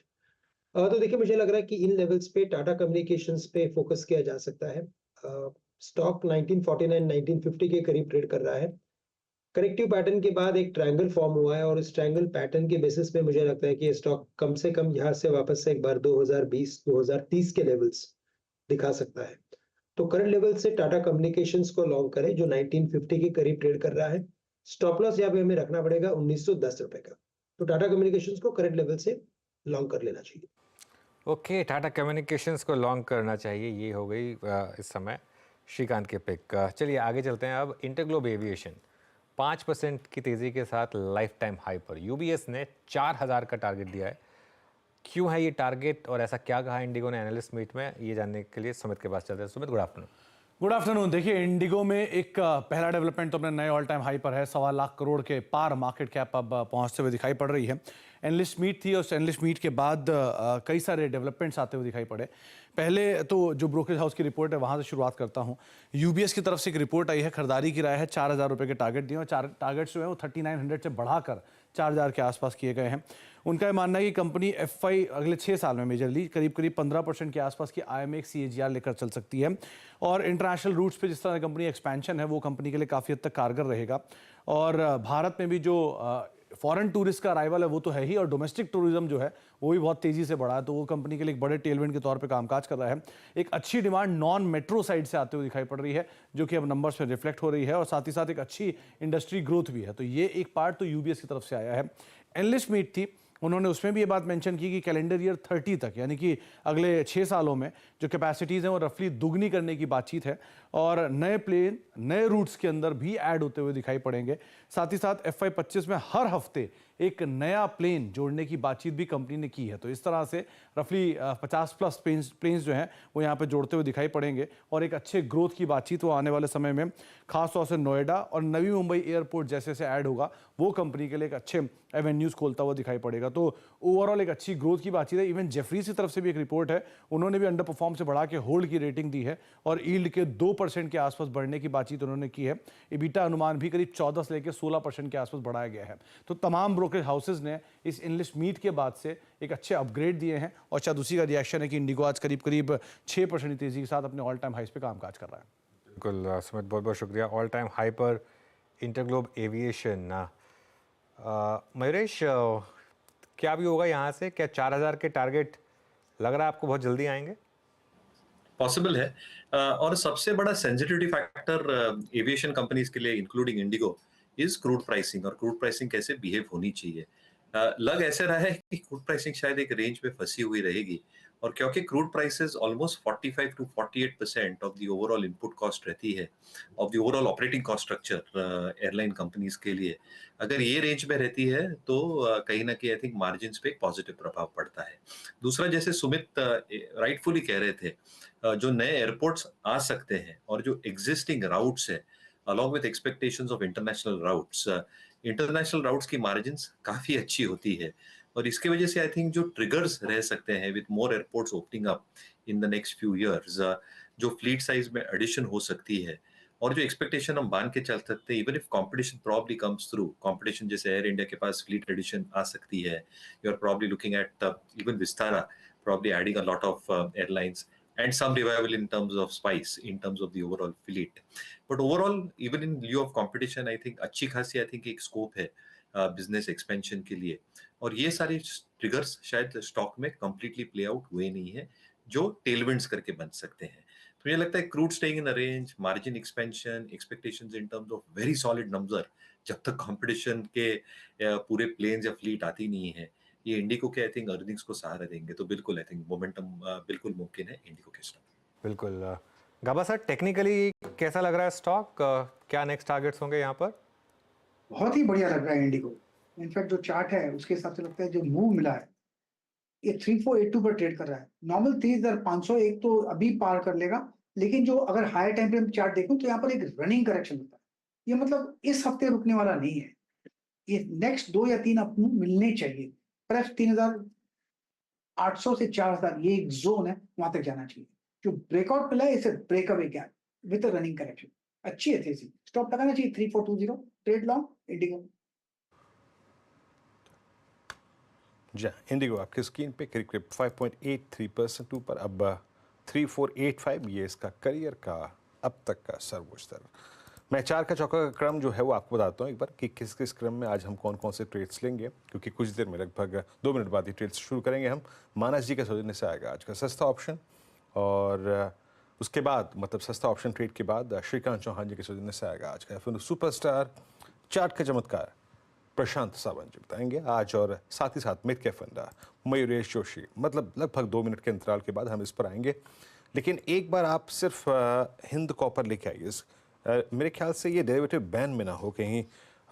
मैं थोड़ा सा आई थिंक इसको कैश में डिस्कस करना चाहूँगा। 283.40 के रेंज में आके ट्रेड करता हुआ एक बार के लिए सिर्फ कैश पे फोकस करते हैं। डायरेक्टर साहब मेरे को सूचित कीजिएगा प्लीज़, क्या ये बैन में है क्या? बट 283.70 प्रशांत, मेरे ख्याल से हमने मिड में भी इसको काफ़ी बार बात की थी और मेटल्स में काफ़ी शार्प मूव है यहाँ पे। मैं इंटरेस्टेड इस बात को लेकर हूँ कि ये 1 फरवरी के बाद अब पहली बार 5 मार्च के हाई को क्रॉस करने की तैयारी करता हुआ। 5 मार्च का हाई कटने का मतलब क्या है? जिसके पास डिलीवरी है, जो डिलीवरी पे काम करता है इसमें, उसके लिए क्या व्यू बन रहा है आपका यहाँ पर हिंदुस्तान कॉपर में? वीरू जी, सबसे पहले 22 तारीख को ही आपने और मैंने डिस्कस किया था 295 टारगेट के लिए, और मुझे लग रहा है ऑलमोस्ट वहां पे जा रहा है, और मेरे हिसाब से बने रहना चाहिए। ये स्टॉक अगर 290 के ऊपर निकल जाए, 290 के ऊपर, तो मुझे लग रहा है बहुत जल्द आपको 300 दिख जाएगा, और शायद ये रेंज ब्रेकआउट होके 315 320 लेवल भी दिख जाए।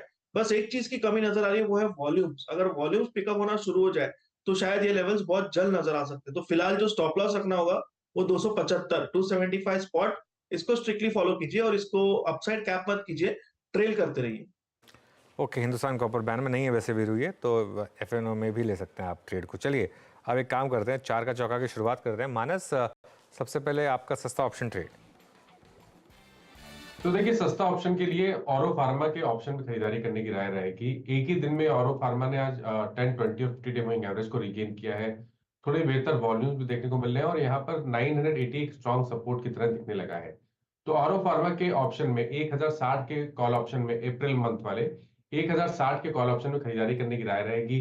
39 रुपीज के आसपास वो ऑप्शन ट्रेड हो रहा है, वहां पर आप 29 रुपीज के स्टॉप लॉस से खरीदारी करिए और इस ऑप्शन में 60 रुपए के टारगेट सेट करिए।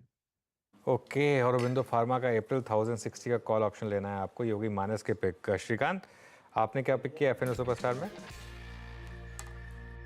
बिल्कुल, तो देखिए यहाँ पे हमें लगता है कि गैस अथॉरिटी गेल ये एक स्टॉक ऐसा है कि जिसने अपने मल्टीपल रेजिस्टेंस लेवल्स को एट 178 179 क्रॉस किया है, और इसके बाद के जो लेवल्स निकल के आ रहे हैं वो आ रहे हैं 188 से लेकर 190 के।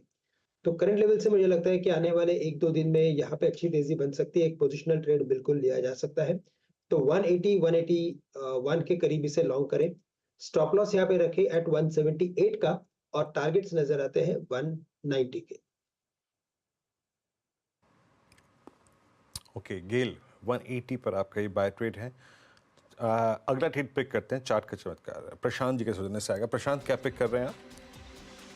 वीरू जी, अगर हम मेट्रोपोलिस को देखें तो यहाँ पे 20 दिनों के एवरेज के ऊपर और डे हाई के करीब ट्रेड कर रहा है। काफी दिनों बाद ये जोन कैप्चर हुआ है, यहाँ पे बार बार बिकवाली आ रही थी, तो मुझे लग रहा है यहाँ बाइंग की जा सकती है करीबन 1655 के आसपास, और जो आपका स्टॉप लॉस होगा वो होगा 1630 और यहाँ से जो टारगेट आपको रखना है वो होगा करीबन 1700 का टारगेट 1, 1720 तक के टारगेट 2 आप रख सकते हो। ओके, तो यहाँ पर हो गया मेट्रोपोलिस हेल्थ केयर। सुबह से कई बार बातचीत हो चुकी है, बात भी हमने की इस पूरे सेक्टर पे। अब चलते हैं मयूरेश जी के पास आज के मिड कैप फंड पिक करने के लिए। मयूरेश, क्या पिक करेंगे मिड कैप में? वीरू जी, तो नाटको फार्मा अगर पुलबैक्स देता है यहाँ से, अगर 5 या 6% का पुलबैक आता है तो एक बेहतर इन्वेस्टमेंट बन सकता है। 2-3 चीजें, जैसे मैं कॉन कॉल पढ़ रहा था, मैनेजमेंट काफी ऑप्टिमिस्टिक लग रही है in terms of top line growth. जो इनके पास पाइपलाइन है इन टर्म्स ऑफ पैराफोर्स एंड एफटीएफ्स, 14 या 15 लॉन्चेस करने की उम्मीद ये रखते हैं अगले 2 या 3 वर्षों में। And these are going to be very very speciality launches which will happen, cancer, diabetes, ऐसे सारे सेगमेंट्स में जहाँ पे मार्जिन प्रोफाइल अच्छी रहती है और जहाँ पे एक्सपेक्टेशंस होती हैं कि जो ड्रग लॉन्च होता है उसकी जो एक रेवेन्यू विजिबिलिटी रहती है for the time period for which it is launched, ये अच्छी खासी रहती है। पिछले तिमाही में मार्जिन जरूर थोड़े नीचे आए थे, अराउंड 38-39% बट एक्सपेक्टेशन यही है कि should revert back to mean, तो अराउंड 39-40% के आसपास मार्जिन रहने चाहिए। And the best part is that a lot of these margins is driven by the branded generics business and the formulation business, जो काफी अच्छा कर सकता है, जैसे मैं पैराफोर्स के केस में कह रहा था। बहुत ज्यादा लेवरेज बुक्स पे है ही नहीं, एफडीए कंसर्न्स ज्यादा प्लांट्स पे है ही नहीं, और इसलिए आई थिंक एक्सपेक्टेशंस मोनेटाइजेशन ही पूरे पाइपलाइन के अगले कुछ तिमाहियों तक and a good expansion in their US formulation business, ये अर्निंग्स को अच्छा खासा ड्राइव कर सकता है। तो अगर नैटको पुल बैक्स पे मिलता है तो एक अच्छा विकल्प हो सकता है। ओके, चारों के चारों ट्रेड रिकैप करते हैं आपके लिए। मानस ने पिक किया औरोबिंदो फार्मा का अप्रैल 1060 का कॉल ऑप्शन, स्टॉप लॉस और टारगेट आपके स्क्रीन पर, 29 के स्टॉप, 60 के टारगेट। श्रीकांत के पिक है गेल, एफएनओ सुपरस्टार में 178 के स्टॉप, 190 के टारगेट। मेट्रोपोलिस पिक किया प्रशांत जी ने, 1630 के स्टॉप, 1700 1720 के टारगेट। और नेटको फार्मा है मयूरेश जोशी की mid cap fund up pick. चलिए अब निफ्टी रीबैलेंसिंग के लिए जो कल एडजस्टमेंट्स होने वाले हैं उन पर बात करते हैं।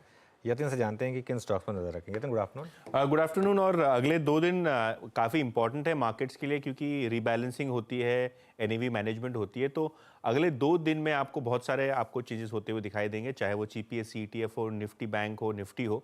तो शुरू करते हैं निफ्टी के साथ, जहां अहम चेंजेस होने वाले हैं। जैसे कि हमको पता है श्रीराम फाइनेंस, ये एक निफ्टी का इंक्लूजन था। तो यहाँ आप देखेंगे लगभग $188 मिलियन, यानी ब्रॉडली 1500 करोड़ से के आसपास की रकम यहाँ इनफ्लो के तरीके पे आएगी। श्रीराम फाइनेंस ये एक स्टॉक है जहाँ निफ्टी का इंक्लूजन हुआ है, तो यहाँ खरीदारी आपको देखने को मिलेगी। फ्लिप साइड पे यूपीएल ये एक्सक्लूजन कैंडिडेट है, तो यहाँ आप देखेंगे कि लगभग $100 मिलियन के आसपास, यानी 800 करोड़ रुपए तक की सेलिंग यहाँ आपको देखने को मिल सकती है कल के सत्र में।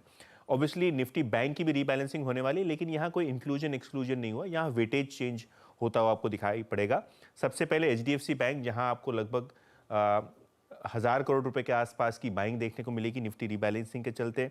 इंडसइंड बैंक में भी आपको खरीदारी आती हुई नजर पड़ेगी, लेकिन ये छोटी क्वांटम की खरीदारी है, लगभग 200-300 करोड़ रुपए के आसपास। हालांकि एसबीआई और आईसीआईसीआई बैंक, इन दोनों में आपको आउटफ्लोज होते हुए दिखाई पड़ सकते हैं, शायद इसीलिए आज ये दोनों स्टॉक्स प्रेशर में दिखाई पड़ रहे हैं। ऑब्वियसली निफ्टी नेक्स्ट 50 में काफ़ी सारे बदलाव होने वाले हैं, और ये मिड कैप स्टॉक्स पर नजर रखनी है। Jio financial, power finance, Adani power, REC, IRFC, तो ये जो 5 स्टॉक्स का समूह है, इनमें सबसे ज़्यादा इन्फ्लो आपको आता हुआ दिखाई पड़ेगा। और फ्लिप साइड पे, क्योंकि श्रीराम फाइनेंस अपग्रेड हो रहा है निफ्टी 50 में, तो निफ्टी नेक्स्ट 50 से इसका एक्सक्लूजन होगा। इसके अलावा PI Industries, Muthoot finance, Procter and Gamble health care जो आज 7-8% गिरा हुआ है, और अदानी विल्मार, इन सब स्टॉक्स में बिकवाली होती हुई नजर पड़ेगी। बिल्कुल, बहुत बहुत शुक्रिया यतिन। मयूरेश, यूपीएल क्या बॉटम हुआ क्या स्टॉक? नहीं, और एक 2 तिमाही अनुज जी मेरे हिसाब से आई थिंक थोड़े टफ रहेंगे, क्योंकि जो केमिकल की प्राइस मूवमेंट्स हैं, रियलाइजेशंस ऑब्वियसली थोड़े लोअर साइड पे है, और एक्सपेक्टेशन अगर हम बांध के चल सकते हैं because of whatever vagaries of weather you are probably seeing, you've seen the El Nino effect affect India, Southeast Asian, a lot of countries, European region में भी, इसलिए जो ऑफटेक है और जो रियलाइजेशन ग्रोथ है, ये थोड़ी धीमी रह सकती है अगले 2 तिमाहियों तक। एड टू दैट जो इनपुट कॉस्ट है, ये अभी भी वही लेवल्स पे है, तो वहाँ पे बहुत ज्यादा गिरावट देखनी मिली नहीं है, जिसका मतलब जो एक लेवरेज हम देखना चाहते हैं ऑपरेटिंग परफॉर्मेंस पे, एबिट और एबिट मार्जिन्स के ऊपर, ये शायद कंप्लीटली रिफ्लेक्ट ना हो अगले 1 से 2 तिमाहियों में। अभी जो पॉजिटिव साइंस मार्केट देखना चाहता है, specifically from UPL domestic business, जहाँ तक का सवाल रहा कि मॉनसून फिंगर्स क्रॉस्ड अगर अच्छे रहते हैं, और उम्मीद यही है because I was reading a couple of reports कि एल नीनो के कंडीशंस ला नीना में शायद बदल रहे हैं, विच मीन्स एक नॉर्मलाइज मॉनसून शायद हम एक्सपेक्ट कर सकते हैं ये मॉनसून सीजन में, which will have a good uptake, not just for UPL but other agrochemical companies as well. और दूसरा, I think if this effect probably plays out, ये जो regions में play करते हैं, Eastern European etc., यहाँ पे 2 चीजें हो सकती है in terms of demand and volume uptake, ये अच्छा खासा हो सकता है। रिस्क फैक्टर 2, जैसे मैं कहा, अगर मानसून ठीक ठाक नहीं रहे या ला नीना कंडीशंस प्रोलॉन्ग होती है तो एक रिस्क फैक्टर होगा, और दूसरा अगर एक इवॉल्विंग सिचुएशन होती है वापस रशिया यूक्रेन क्राइसिस को लेके, तो कहीं ना कहीं दिक्कतें, अटकलें वापस उभर के आ सकती है, but that's an outside risk that nobody really knows about at this point of time. तो मुझे लगता है I think अगले 2 क्वार्टर्स अनुज जी थोड़े टफ हो सकते हैं नंबर्स के हिसाब से, शायद एक रेंज बाउंड ट्रेड रहे यूपीएल के लिए। रेंज बाउंड रहे, अगले 2 क्वार्टर्स टफ रहेंगे। मीनवाइल निफ्टी को लेके आइए, इट्स 21999। अनुज, अब ये जो रेंज थी आज की उसके लोअर एज को छूता हुआ ऑलमोस्ट 22,000, इनफैक्ट 22,000 भी स्क्रीन पे नहीं है, और Nifty bank 46,500, markets at day low. क्या ये ऑप्शन राइटर्स के हक में जा रहा है पूरा का पूरा बाजार अभी एज ऑफ नाउ? बिल्कुल विरोचस में एक चीज़ मैं और जोड़ दूँ, आपको याद होगा इवन फ्राइडे को डे हाई से हम लास्ट के 15 मिनट में 100 पॉइंट फिसल गए थे, जब हमने ये बात की थी कि आप न्यूट्रल जाइए क्योंकि मार्केट आपको इंटरडे में ट्रेड्स दे रहा है, और वो क्लोज ख़राब थी फ्राइडे की। तो अब ये है कि आज की जो क्लोज है इससे एक चीज़ हो गई, अब हम वापस वो जो हमारा लो था 21,710 और जो रिसेंट हाई था उसके एकदम बीचों बीच आ जाएंगे। तो अब मामला फिर थोड़ा सा यहाँ पे पेंच थोड़ा फंसने का रिस्क ओपन होगा निफ्टी में, क्योंकि क्लोजिंग बेसिस पर आई थिंक हमारा लो था 21,800 के करीब का और इंटरडे में 21,710 का। तो वो लेवल्स बचने चाहिए, वो लेवल्स नहीं टूटने चाहिए, क्योंकि एक अभी तक सेंस क्या बन रही है कि बॉटम बन गया मार्केट में, शायद भले ही वो एक टाइम वाइज करेक्शन बाकी हो, प्राइस वाइज करेक्शन खत्म हो गई है। उसके लिए 21,800 850 इसका बचना जरूरी है। खैर अभी दूर है उससे, लेकिन फिर भी पिछले 1 घंटे का प्राइस पैटर्न काफ़ी ख़राब है। और एक और चीज़ मिड कैप में भी वीरू मैं एक चीज़ कहूँगा, इंडेक्स एक तरफ है लेकिन एडवांस डिक्लाइन बहुत ख़राब है। एडवांस डिक्लाइन आप देखिए, मिड कैप इंडेक्स इसलिए ऊपर है क्योंकि चोला और 3-4 हैवी स्टॉक्स हैं जिनकी वजह से इंडेक्स चल रहा है, लेकिन एडवांस डिक्लाइन 1:2 का है, तो ये कोई बहुत अच्छा एडवांस डिक्लाइन भी नहीं है। थोड़ा एडवांस डिक्लाइन रेशो ख़राब हुआ है और निफ्टी बैंक दोनों डे लो की ट्रेजेक्ट्री में। अब एक काम करते हैं, यहाँ पे 251 1-2 स्टॉक्स और मार्क कर लेते हैं और उसके बाद क्योंकि बिग मार्केट वॉइसेस की कड़ी शुरू हो जाएगी। पेन निफ्टी आईटी में भी बहुत है 34,980। अब हम की लोअर शेयरों में ट्रेड करते हुए, और मानस मेरे स्क्रीन पे बार बार इन्फोसिस अपीयर हो रहा था, एक बार एड्रेस आप इन्फोसिस रखेंगे, इट्स 1489। इन्फोसिस ने आज मेरे ख्याल से CY24 का कैलेंडर वर्ष 2024 का नया लो क्रिएट किया है, दैट्स इंटरेस्टिंग। और हमने एक लो वायलेट किया आज 11 जनवरी का, हमने लो वायलेट किया 3 जनवरी का। अब डेली चार्ट पे तो सारी बातें अगर आप देखें निकल ही चुकी है, अब पिक्चर में कहीं ना कहीं 100 वीक एक्सपोनेंशियल मूविंग एवरेज है। मानस, आपकी रेटिंग इन्फोसिस पे क्या कह रही है इस वक्त?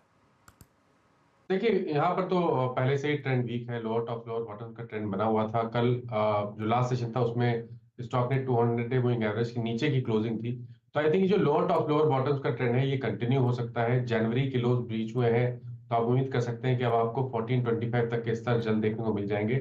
तो जब तक अब ये 1560 के नीचे ट्रेड करता रहेगा, आई थिंक ये सेलर रैलीज का ही स्टॉक रहेगा, और खरीदारी तभी करें जब ये 1560 70 के ऊपर की कोई क्लोजिंग दिखाए, तभी यहाँ पर आपको एग्रेसिव होकर खरीदारी करनी है। अदरवाइज ये सेलर रैलीज का स्टॉक है और आप उम्मीद करिए कि 1425 के स्तर आपको इनपी दिखा सकता है। आईटी में देखिए, एक तरफ हम कहाँ ओरेकल फाइनेंशियल सर्विसेज की बात कर रहे थे, 5% अप 8799, ऑलमोस्ट अगर आप देखें तो ये 8,800 को स्ट्राइक करता हुआ। और कहाँ आप दिग्गज आईटी में, लार्ज कैप आईटी में इन्फोसिस को आप कैलेंडर वर्ष 2024 के अब तक के सबसे लोवेस्ट ट्रैजेक्टरी में दिखाई दे रहे हैं। अनुज, ये इतना बड़ा डाइवर्जेंस हो गया है लार्ज कैप आईटी में और मिड कैप आईटी में कि पूछिए मत। हमारे पास कुछ ऐसे प्लेयर्स, मेरे ख्याल से इस पर टेक्निकल सेंस पहले ले लेता हूँ और 1-2 जरा स्टॉक्स रखिएगा जो कि सेंस ले लेता, लेकिन उससे पहले अनुज, इतना बड़ा डाइवर्जेंस यहाँ पे लार्ज कैप आईटी और मिड कैप आईटी में। आप देखिए ना, अभी हम ओरेकल फाइनेंशियल से बात कर रहे थे एट ऑल टाइम हाई, और लार्ज कैप आईटी में इन्फोसिस एट डे लो और CY24 के सबसे लोवेस्ट ट्रैजेक्टरी में ट्रेड करता हुआ। ये इतना बड़ा डाइवर्जेंस क्यों परसिस्ट कर रहा है अनुज? नहीं, क्योंकि जो ओरेकल का बिज़नेस है और जो बाकी लार्ज कैप आईटीज़ का जो बिज़नेस है उसमें फ़र्क क्या है, जो हमारी लार्ज कैप आईटी कंपनियां हैं वो पूरी की पूरी सर्विसेज कंपनियां हैं, पूरी की पूरी एक्सेंचर वाला बिजनेस मॉडल है उनका। ओरेकल जैसी कंपनियां जो हैं वो जो वाकई में यूएस में खुद की जो नेस्लेक वाली कंपनी है ना उससे रिलेटेड है, क्लाउड और बाकी चीज़ों से रिलेटेड प्लस प्रोडक्ट्स। तो ये डिफरेंशियल है एंड आई थिंक ये मार्केट को डिफरेंशियल समझ में आ गया है। इस क्वार्टर के नंबर्स में आप पिछले क्वार्टर के नंबर्स देख लीजिए, ओरेकल ने क्या नंबर्स डिलीवर किए और कुछ और प्रोडक्ट कंपनियों ने क्या नंबर डिलीवर किए और प्योर आईटी सर्विसेज कंपनियों ने क्या नंबर्स डिलीवर करे। आई थिंक ये डिफरेंशियल अब मार्केट करने लग गया है। इसके लिए अब आपको वो इस तरीके के मूव्स बहुत कॉमन हो जाएंगे कि large cap IT, traditional software services वाली कंपनियां अंडर परफॉर्म कर रही हैं, लेकिन इस तरीके की कंपनियां अभी आपने कुछ टाइम पहले मूव देखे थे, फॉर एग्जांपल केपीआईटी में बड़े मूव्स आए थे, टाटा एलेक्सी में लगातार बड़े मूव आए थे। तो कुछ कंपनियां जिन्होंने अपना एक नीश, एक अलग से फास्ट ग्रोइंग स्पेसेस में बना लिया है, वो कंपनियां और उनके स्टॉक्स बहुत अच्छा करेंगे। लेकिन इन्फी, टीसीएस ऐसी कंपनियों को चलने में थोड़ा टाइम लगेगा। इन्फोसिस एट डीलो मीनवाइल एक स्टॉक स्कीम पे लेके आई है और ये इसका करियर का नया हाई है। लेट्स ब्रिंग जोमेटो 181, नया हाई, नया शिखर। शुक्रवार को इसकी पारी क्लोज हुई थी 174 पे, जिसमें इसने अपने प्रीवियस स्विंग हाई को, जो कि करीब 168.50 का था, उसको पार किया था। मयूरेश, 181 जोमेटो, अब नया लेवल क्या नजर आ रहा है आपको हायर लेवल्स पे? डबल सेंचुरी लगा दे Veeru ji, I think it's a matter of time. और एक क्लियर बायस है क्योंकि we are invested into the stocks at much lower levels, but I think जो एक अंडरलाइंग बिजनेस मॉडल है, I think they have shown a significant propensity कि जो management बात कर रही थी 4 या 6 महीनों तिमाहियों पहले, they have started delivering it every passing quarter. और ये मार्केट्स को काफी अच्छा लगता है कि जो आप एक फिगर लेके चलते हो या जो एक स्ट्रैटेजी लेके चल रहे हो, businesses have started breaking even. Obviously इनका जो Hyperpure और Blinkit का बिजनेस है, मैनेजमेंट को लग रहा है और 3-4 तिमाही लग सकती है ब्रेक इवन करने में। पर अगर ये चीजें होती है जैसे हमने हिस्टोरिकली देखा है फूड डिलीवरी बिजनेस में, और अगर ये ब्रेक इवन स्टैटिस्टिक्स अचीव होती है अगले 3 या 4 तिमाहियों में, फिर कंसोलिडेटेड नंबर और भी बेहतर लगने जाएंगे for 26-27। Aggregator as a service, अगर हम QSR, consumer spending, discretionary spending पे बुलिश है अगले 4 या 5 वर्षों में, तो platform aggregator services should also benefit quite significantly, क्योंकि एक अल्टीमेटली एग्रीगेटर है, सारों का आई थिंक एक मिश्रण करके ये आपको डिलीवरी देते हैं। तो कहीं ना कहीं I think walking the talk on numbers has done the trick. Blinkit और हाइपर पर, जैसे मैं कह रहा था, अगर डायनामिक्स एवरी पासिंग क्वार्टर सुधरते जाते हैं तो शायद ये स्टॉक में और भी रीरेटिंग आएगी, क्योंकि 25-26 numbers will look even better. Bye the way, Indigo अब 6.5% ऊपर हो गया है। क्या शानदार मोमेंटम रहा है स्टॉक में। और मैं एक चीज़ कहूँगा कि एक लुपिन और एक दूसरा इंटरग्लोब, ये दो मेरे ख्याल से एक सबसे क्लियर मूव्स रहे हैं पिछले 6-8 महीने में जो हमने पिक किए हैं। लेकिन इंडिगो अब 3500 क्रॉस करता हुआ, बहुत शानदार मूव। चलिए अब बात करते हैं बिग मार्केट वॉइसेस में। हमारे साथ हमारे जो एक्सपर्ट जुड़े हैं, यूटीआई एसेट मैनेजमेंट के head of equity Ajay Tyagi. Ajay ji, good afternoon. बताइए इस समय आपका क्या व्यू बन रहा है। एक फेज़ आया मार्केट में जहां मिड कैप और स्मॉल कैप में एक ब्रूटल करेक्शन आई, भले ही वो पीरियड 3 हफ्ते का था, लेकिन उस 3 हफ्ते में प्राइस डैमेज बहुत सिग्निफिकेंट हुए। कई केसेस में 30, 40, 50% तक के प्राइस डैमेज हुए। क्या वो फेज़ खत्म हो चुका है या अभी उसका सेकेंड पार्ट बाकी है?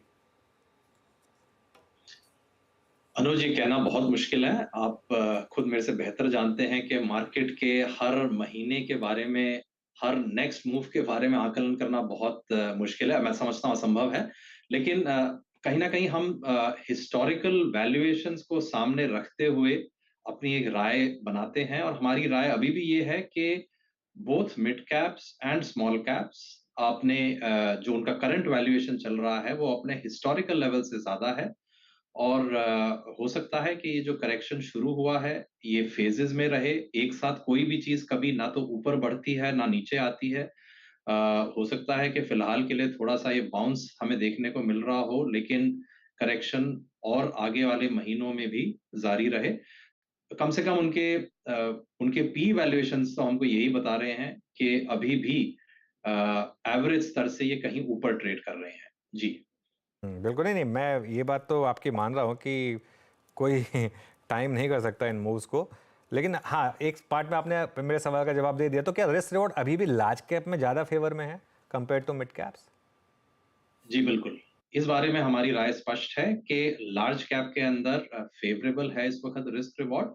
और साथ ही साथ अगर आप पूरे बाजार को खंगाल के देखें तो हालांकि हम टॉप डाउन की बात करते हैं, हम मार्केट्स को खेमों में बांटते हैं, कई बार हम केवल मिड कैप्स की बात करते हैं, कई बार हम केवल PSUs की बात करते हैं, कई बार हम केवल केमिकल स्टॉक्स की बात करते हैं, लेकिन टॉप डाउन व्यू हो सकता है कि आपका इस किसी एक क्षेत्र, किसी एक खेमे में पॉजिटिव हो या नेगेटिव हो, लेकिन उसके विपरीत बॉटम अप का आपको कहीं ना कहीं अपॉर्चुनिटीज भी दिखाई देती हैं। तो हो सकता है कि सारे पीएसयूज इस वक्त ओवर वैल्यूड हो, लेकिन ये भी हो सकता है कि विद इन पीएसयूज कुछ एक ऐसे स्टॉक्स हों जो अभी भी अपने एवरेज स्तर पे हों इन terms of valuations.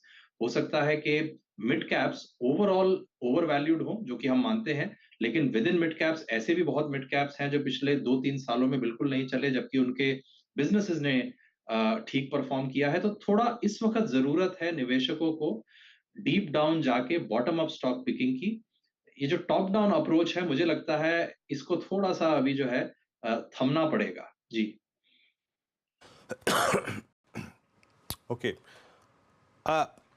Ajay ji, जब मैं आपसे बात कर रहा हूँ इस वक्त स्क्रीन पे ही एक सेक्टर में बड़ा डाइवर्जेंस है, और आई थिंक आपके आने से पहले, इस कार्यक्रम में शामिल होने से पहले हम बात कर रहे थे अनुज और मैं, और वो था लार्ज कैप आईटी और स्पेशली एसेंचर के अपने, अगर आप देखें जो रेवेन्यू ग्रोथ गाइडेंस को उसको ट्रिम करने के बाद जो प्राइस डैमेज हम अपनी लार्ज कैप आईटी में देख रहे हैं। For instance let's take Infosys, CY24 के सबसे लोवेस्ट लेवल पर आके क्लोज होगा सर।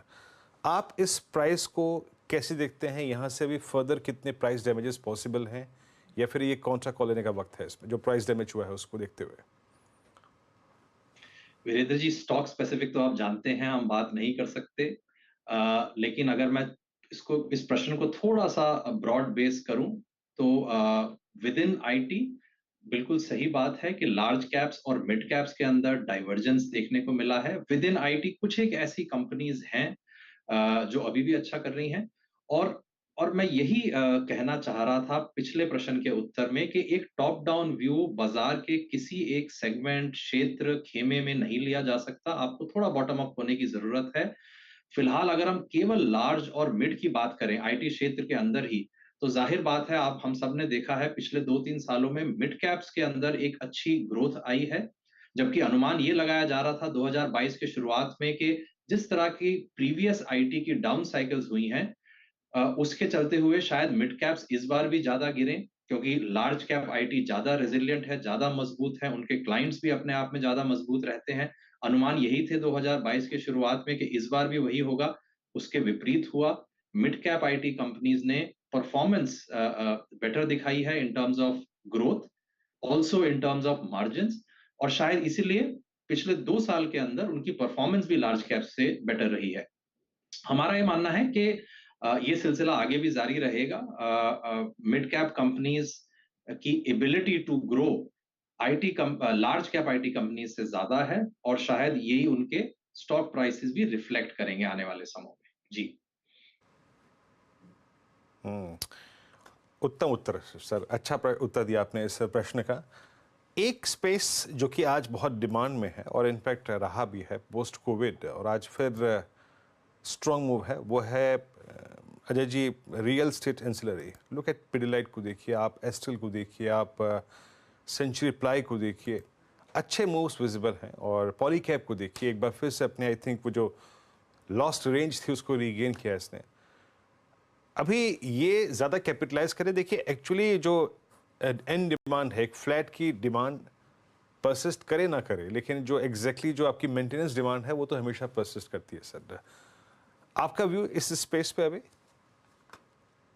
वीरेंद्र, बहुत अच्छा प्रश्न है, और आप यकीन मानिए पिछले 6 महीने से हमारी टीम इसी काम में जुड़ी हुई है और जुटी हुई है कि देखिए रियल एस्टेट साइकिल लगता है कि 10 साल के बाद वापस एक अपस्विंग में आई है। 2011 से लेके 2021 तक हम सब जानते हैं रियल एस्टेट ने हिंदुस्तान में हम सबको डिसअपॉइंट किया। 10 साल के बाद ये साइकिल उसने एक दिशा पकड़ी और अपने आप एक पॉजिटिव अपस्विंग में आई है। और जब भी रियल एस्टेट साइकिल उभर के सामने आती है और स्ट्रांग होती है, उसके डाउन द लाइन और अलग अलग इंडस्ट्रीज के ऊपर उसका एक पॉजिटिव इम्पैक्ट आता है। जो सब नाम आपने लिए, ये वो इंडस्ट्रीज हैं जिनका एक इम्पैक्ट, पॉजिटिव इम्पैक्ट आएगा अगर रियल एस्टेट साइकिल मजबूत रही। पहली बात, हमारा खुद का ये मानना है कि ये साइकिल मजबूत रहने वाली है कई सालों तक। दूसरी बात, जी बिल्कुल, एक गैप के बाद अलग अलग सेगमेंट्स के अंदर ग्रोथ देखने को मिलेगी। सबसे शुरुआत के अंदर स्टील और सीमेंट की डिमांड महसूस करने को मिलती है जब रियल एस्टेट साइकिल ऊपर उभर के आती है। उसके बाद जब मकान का ढांचा खड़ा हो जाता है, और अलग क्षेत्रों के अंदर जैसे केबल्स एंड वायर्स के अंदर ग्रोथ महसूस करने को मिलती है। उसके नेक्स्ट स्टेप में जैसा कि आपने बोला sanitary ware demand, demand for consumer durables, fans etcetera, इन सब को देखने को मिलता है। और जो ऑनगोइंग डिमांड है, जो रिप्लेसमेंट डिमांड जिसको हम बोलते हैं, वो तो मैं समझता हूं कि हमेशा ही जारी रहती है। रियल एस्टेट अपस्विंग के बाद उसको थोड़े एक और मजबूती मिल जाती है। So because of real estate down the line impact positive रहेगा कुछ क्षेत्रों में। और हमारा यही एनालिसिस है कि वो क्षेत्र जो एक गैप के बाद ये डिमांड महसूस करेंगे, उन क्षेत्रों के ऊपर हमें एक कंस्ट्रक्टिव व्यू रखना है। जी। अच्छा, एक स्पेस जिसने बहुत तंग किया है इन्वेस्टर्स को, वो है प्राइवेट बैंक्स और large private banks, the largest one in particular. यहाँ मार्केट को अब कितने टाइम तक पेशेंस रखना होगा? अनुज जी, आपके सारे सवाल गुगली की तरह आते हैं, मुश्किल होते हैं। आपका पहला सवाल भी मुश्किल था और ये सवाल भी वैसा ही है कि इसका प्राइस कब जाके वापस उभरेगा। बहुत मुश्किल है कहना, लेकिन इतना जरूर कह सकता हूं कि जहां तक फंडामेंटल एनालिसिस की बात है, हमें भारत के सबसे बड़े प्राइवेट क्षेत्र के बैंक में अभी भी कोई कमी दिखाई नहीं दे रही है। हमारा व्यू है कि क्रेडिट ग्रोथ हिंदुस्तान के अंदर मजबूत रहेगी। भले ही आरबीआई के प्रेशर के चलते हो सकता है 2025 के अंदर क्रेडिट ग्रोथ शायद 2024 के मुकाबले थोड़ी सी नरम पड़े, लेकिन फिर भी एक अच्छी खासी क्रेडिट ग्रोथ रहेगी। प्राइवेट क्षेत्र के बैंक, खास करके लार्ज कैप प्राइवेट क्षेत्र के बैंक मार्केट शेयर के अंदर बढ़त देखेंगे आने वाले वर्षों में भी, जिस तरह से उन्होंने पिछले वर्षों में, बल्कि मैं कहूंगा पिछले दशकों में देखा है। वैल्यूएशंस की जहां तक बात है, ये एक ऐसा सेगमेंट है मार्केट का जहां वैल्यूएशन सस्ते हैं। हम अमूमन पिछले 6 महीनों से बात कर रहे हैं मार्केट्स एक्सपेंसिव होने की, अलग अलग सेक्टर्स के एक्सपेंसिव होने की, लेकिन ये एक ऐसा सेगमेंट है जहां वैल्यूएशन सस्ते हैं, तो ऑब्वियसली कंफर्ट बहुत ज्यादा है। जी। अच्छा सर, पॉसिबली अजय जी आपसे आखिरी सेगमेंट आज लेंगे जिस पर बातचीत होगी। ऑटो के लिए अद्भुत रहे ये बीते 3 साल। सबसे पहले I think passenger vehicle segment में एमएनएम ने डिलीवर किया, उनकी 2-3 प्रोडक्ट्स बहुत अच्छे चले। टू व्हीलर स्पेस में बजाज ऑटो ने अच्छा मूव दिया, हीरो मोटोकॉर्प ने अच्छा मूव दिया, टीवीएस तो ऑल टाइम हाई पे था ही पहले से ही। पर पिछले 6 महीने की कहानी क्या रही? आप देखिए ईवी में टाटा मोटर्स ने बहुत अच्छा काम किया, नेक्सॉन उनका प्रोडक्ट बहुत अच्छा करके गया, बट मारुति के hybrid version of I think grand Vitara ने एक चीज़ प्रूव कर दी कि शायद ईवी से ज़्यादा प्राथमिकता या फिर चुनाव में जो वरीयता है वो हाइब्रिड को मिल रही है। आपका व्यू ऑटो में इस नई जो कंज्यूमर बिहेवियर है उसको देखते हुए है क्या इस वक्त? अगर मैं, अब आप देखिए ना, बजाज ऑटो वो सीएनजी की जो उनकी बाइक है वो लेके आए, क्या मारुति को ये इनके जो जिस तरीके से लोग इस वक्त अपना प्रोडक्ट पिक कर रहे हैं, आप थोड़ा सा एडवांटेज देंगे? और आपका पूरे ऑटो पे व्यू क्या है इस वक्त? जी, फिर से वही कहानी है वीरेंद्र जी, बहुत स्टॉक स्पेसिफिक मैं नहीं रह सकता, लेकिन मैं कुछ तथ्य आपके सामने जरूर रखना चाहूंगा। सबसे पहली बात, कंज्यूमर प्रेफरेंस से कहीं अधिक है प्रेफरेंस ऑफ द गवर्नमेंट। हमारे जो मंत्री हैं गडकरी जी, उन्होंने बहुत स्पष्ट किया है पिछले कई सालों में कि वो केवल एक किसी फ्यूल ऑप्शन को सामने रख के उसके ऊपर जोर नहीं देना चाहते हैं, वो मल्टीपल ऑप्शंस को सामने रख के इस इंडस्ट्री के अंदर ग्रोथ लाना चाहते हैं। तो उसमें सीएनजी भी एक विकल्प है, उसमें एलपीजी भी एक विकल्प है, उसके अंदर हाइब्रिड भी एक विकल्प है, उसमें प्योर इलेक्ट्रिक भी एक विकल्प है, और वो बायोडीजल की भी बात करते हैं। तो बहुत सारे ऑप्शंस हमारे सामने हैं इस वक्त, और ये सरकार किसी एक को प्राथमिकता नहीं देना चाहती है। ये पहली बात है। दूसरी बात, हाइब्रिड्स की अगर बात करें, जरूर कंज्यूमर इसको पश्चिम देशों में तो बहुत पसंद कर रहे हैं, क्योंकि जिसको हम रेंज एंग्जाइटी बोलते हैं, रेंज एंग्जाइटी बहुत बखूबी जो है हाइब्रिड्स कम कर देते हैं। आप ये इमेजिन कर सकते हैं कि आप अपनी गाड़ी बंबई से अगर पुणे की तरफ लेके जा रहे हैं और बीच में कोई चार्जिंग स्टेशन नहीं है, तो जरूर कहीं ना कहीं आपको एंग्जाइटी होगी एक प्योर इलेक्ट्रिक व्हीकल में, जो कि एक हाइब्रिड में नहीं होगी, क्योंकि आपके पास विकल्प है पेट्रोल या डीजल, पेट्रोल भरवाने का। तीसरी जो चीज है वो ये है कि अगर आप हिंदुस्तान जैसे देश के अंदर बात करें इलेक्ट्रिसिटी प्रोडक्शन, जो कि 70 से 80% अभी भी कोल जनरेटेड इलेक्ट्रिसिटी है, थर्मल इलेक्ट्रिसिटी है, तो यहां पे अगर आप एमिशंस की बात करते हैं, pure electric vehicle because of dependence on thermal power ज्यादा पोल्यूटिंग है compare to a hybrid vehicle. So इसके बारे में भी काफी स्टडीज हुई हैं, और खास करके ये स्टडीज हिंदुस्तान स्पेसिफिक जो हैं उनके ऊपर हमें ज्यादा जोर देना पड़ेगा, because the same thing may not, the same electricity mix may not be applicable for other countries. हमारे देश के अंदर एक ज्यादा लागू है क्योंकि थर्मल के ऊपर हमारा ज्यादा एक रिलायंस है। उसके चलते भी सरकार इस वक्त ये सोच रही है कि शायद हाइब्रिड को भी बढ़ावा हमें देना चाहिए। तो मैं समझता हूं जिन कंपनीज का हाइब्रिड पोर्टफोलियो है, जिन्होंने हाइब्रिड के ऊपर R&D करके रखी है, जिनके प्रोडक्ट्स मार्केट में हैं और भी आने वाले हैं, उन कंपनीज को फायदा हो सकता है। जी ओके अजय जी, बहुत बहुत शुक्रिया आज हमारे साथ जुड़ने के लिए और हमसे बात करने के लिए इन सभी सेक्टर्स और ओवरऑल मार्केट्स पर। चलिए अब आगे बढ़ते हैं और कल की तैयारी करते हैं। BTST का टाइम गावा सर बताइए, बाय या सेल? बाय। और स्टॉक का नाम है ऑरोबिंदो फार्मा। एक ब्रेकआउट मिला है बेस बनने के बाद, ट्रेड कर रहा है 1049 पे ऑरोबिंदो फार्मा। स्टॉप होगा 1040 का, सिर्फ 9 रुपीज ज्यादा नहीं। ऑन द अपसाइड जो टारगेट है ऑरोबिंदो फार्मा के 1080 के नजर आते हैं। Aurobindo pharma buy. Okay Aurobindo pharma buy. Rachna ji आप क्या कैरी करेंगे ट्रेड? जी मेरी तरफ से शॉर्ट ट्रेड रहेगा और वो भारतीय एयरटेल में रहेगा, और ये हमारे क्लाइंट्स के पास भी है। और इसमें एक ब्रेकडाउन हुआ है आज के दिन में, इसने इम्पोर्टेंट सपोर्ट को ब्रेक करा है, और एडी रेशियो और इंडिया विक्स को भी देखते हुए हमें शॉर्ट ट्रेड की तरफ रुझान हो रहा है। तो 12 फ्यूचर्स जो है अप्रैल के फ्यूचर्स 1227 पे है। यहाँ पे अगर हम 1237 का ऐसे लगाए 10 रुपीज का, तो यहाँ पे पहला टारगेट 1200 का होना चाहिए और उसके बाद 1190।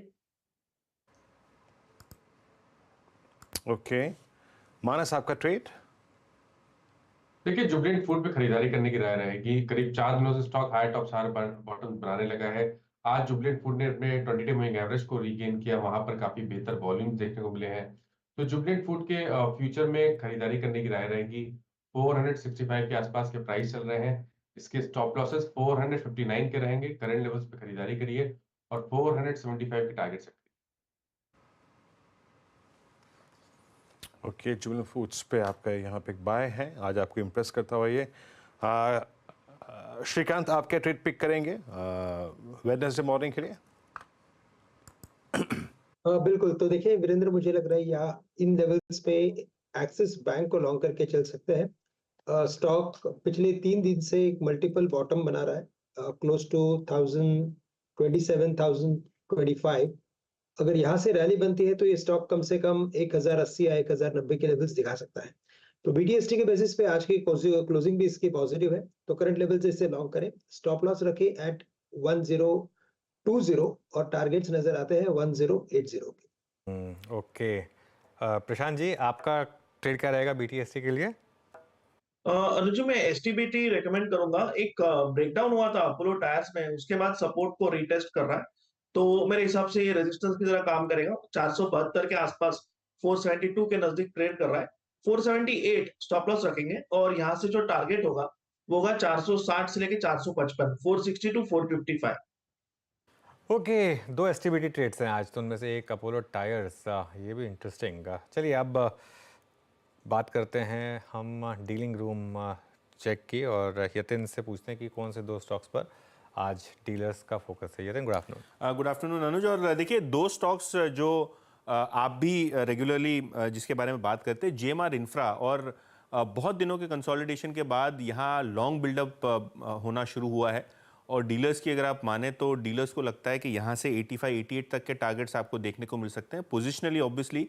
और अप्रैल सीरीज के लिए डीलर्स यहाँ खरीदारी कर रहे हैं और काफ़ी सारी FI बाइंग लोअर लेवल्स पे आपको देखने को मिल रही है। रिसेंटली स्टॉक थोड़ा बहुत प्रेशर में था, लेकिन लास्ट 2-3 ट्रेडिंग सेशन से हम लोग एक पॉजिटिव डाइवर्जेंस यहाँ देख रहे हैं। इसके अलावा अंबुजा सीमेंट, ये भी एक स्टॉक है जहाँ डीलर्स को लगता है कि पोजिशनली या BTST ट्रेड भी यहाँ लिया जा सकता है, खरीदारी करें। और डीलर्स का मानना ये है यहाँ मार्च और अप्रैल सीरीज दोनों में ही एक्शन रह सकता है अंबुजा सीमेंट के शेयर में। ऑब्वियसली प्रमोटर के जो वारंट कन्वर्जन है उसका एप्लीकेशन मनी अभी भी आना बाकी है, तो वो बहुत जल्द एक्सपेक्टेड है बाजार में कि वो जो बकाया 10,000 करोड़ की रकम है बहुत जल्द प्रमोटर इन्फ्यूज़ कर सकते हैं। तो वो एंटिसिपेशन में काफ़ी सारे लॉन्ग बिल्डअप आपको करंट सीरीज और नेक्स्ट सीरीज में आती हुई दिखाई पड़ रही है। जी यतिन शुक्रिया आपका इस पूरी चर्चा के लिए। और GMR एयरपोर्ट्स जिसका डिस्कशन अनुज और मैं कर ही रहे थे इस कार्यक्रम में, और आपकी जगह बहुत सारे लॉन्ग बिल्डअप्स हैं यहाँ पर। शुक्रिया यतिन। अब एक काम करते हैं, आते हैं आज की रणनीति पर। 22,005 इंडेक्स के लिहाज से निफ्टी का लेवल, निफ्टी बैंक का लेवल आपकी स्क्रीन पे 46,605। अनुज, इंडेक्स लोअर एजेस को सिक्योर करके, मतलब रीगेन करके तो जा रहा है, बट क्या वाकई इंडेक्स ट्रेडर को कुछ मिल रहा है या फिर ये ऑप्शन राइटर्स का बाजार होगा? रणनीति क्या रहेगी? इंडेक्स को हाथ लगाना चाहिए, आई मीन कोई पोजीशन कैरी करें? फिर वो ये ना, मुझे डेजा वो वाली फीलिंग आ रही है। आपको याद होगा पिछले हफ्ते से पहले जब ब्रेकडाउन हुआ था, एक दिन का जो ब्रेकडाउन था, उसमें भी निफ्टी ने 3 दिन तक लगातार 21,900 से 21,940 को डिफेंड किया था, लेकिन उसके बाद फाइनली ब्रेकडाउन आ गया था। पिछले 3 दिन का लो सेम है और पिछले 3 दिन का हाई भी ऑलमोस्ट सेम है।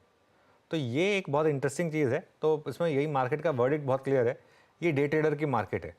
इसमें आपको घर कोई पोजीशन लेके नहीं जानी है, वो रिस्क लेना ही नहीं है। क्योंकि आज सुबह भी देखिए ना, गिफ्ट निफ्टी कुछ बता रहा था, प्री ओपन कुछ बता रहा था, खुले हम कहीं और। तो इसके लिए न्यूट्रल रहें इस मार्केट में, डे ट्रेडिंग करें। मार्केट ऑप्शन जोन को रिस्पेक्ट कर रहा है, दोनों साइड, पुट राइटर जोन को भी रिस्पेक्ट कर रहा है, कॉल राइटर जोन को भी रिस्पेक्ट कर रहा है। तो जब तक मार्केट इस रेंज में है तब तक ज़बरदस्ती ट्रेडिंग ना करें। बैंक निफ्टी में तो इनफैक्ट कल एक्सपायरी है, मुझे लग रहा है और थोड़ा सा हो सकता है कि एक रेंज ट्रेड रहे। 21,800 अगर टूटने लगे निफ्टी पर तो लॉन्ग पोजीशन से बाहर होइए, और अगर 22,200 क्रॉस होने लगे तो अपनी लॉन्ग पोजीशन को डबल करिए। बेसिकली ये अब उस तरीके की मार्केट है, 21,800 या 22,200 वाली मार्केट है। जिस तरफ निकलें उस तरफ की तरफ हो जाए। और एक और चीज़, अगले 3-4 दिन स्टॉक स्पेसिफिक फोकस रखें, क्योंकि इंडेक्स में एक और चीज़ हो गई है वीरू, पहले 3 दिन का वीकेंड अभी गया और अभी 2 दिन के बाद फिर 3 दिन का वीकेंड आ रहा है। उससे डायनामिक्स चेंज होते हैं, इक्विलिब्रियम चेंज होता है, क्योंकि वो पूरा का पूरा जो ग्लोबल क्यूज होते हैं वो मैप करना थोड़ा टफ हो जाता है। तो इसके लिए स्टॉक स्पेसिफिक रहें। इंडेक्स में अगले 3-4 दिन तक प्योरली इंट्राडे रहें, उसी में भी ठीक ठाक पैसा बन रहा है वैसे तो। जी, तो ये थी रणनीति इंडेक्स पर। और आजकल थोड़ा सा डे ट्रेड से फोकस करें, और ज़्यादातर फोकस अगर आप स्टॉक फ्यूचर्स पे करेंगे ज़्यादा अच्छा होगा। एक बार लेके आते हैं जरा डेरिवेटिव्स के स्टैट्स, एक बार इन स्टैट्स को देखने का जो आई थिंक आइडिया है वो डिफरेंट होगा थोड़ा सा, है ना। आई मीन क्योंकि अब हम बहुत नज़दीक आ चुके हैं क्लोजिंग के, मतलब एक्सपायरी के क्लोज के। 22,000 निफ्टी का लेवल आपकी स्क्रीन पे, 52 लॉन्ग्स, 62 में शॉर्ट कवरिंग, 30 में शॉर्ट और लॉन्ग अनवाइंडिंग करीब 40 में। आई एक करके प्रेशर पॉइंट्स को, और आई थिंक उन पॉइंट्स को देखते हैं जो कि मार्केट का प्रेशर रिलीव कर रही हैं और ऑल टाइम हाई ट्रैजेक्टरी पे क्या है। लाल पैथलैब, कोटेक की रिपोर्ट, और उसके बाद दोनों ही स्टॉक्स में, आई मीन लाल पैथलैब में, मेट्रोपोलिस में, आज लाल पैथलैब में लॉन्ग था। नेक्स्ट सीरीज में InterGlobe aviation all time high, Indus towers करीब 4.5% ऊपर, मैक्स फाइनेंशियल्स, एल्केम लैब। आज फार्मा में, आज डायग्नोस्टिक स्पेस में काफ़ी स्ट्रॉन्ग बाइंग थी। उसके बाद सेकंड स्पेस में हिंदुस्तान कॉपर, ये डेरिवेटिव बैंड में नहीं था और आज यहाँ पे शॉर्ट कवरिंग हुई। Oracle financial services career high, Gujarat gas strong move, Tata chemical में मूव था एक, और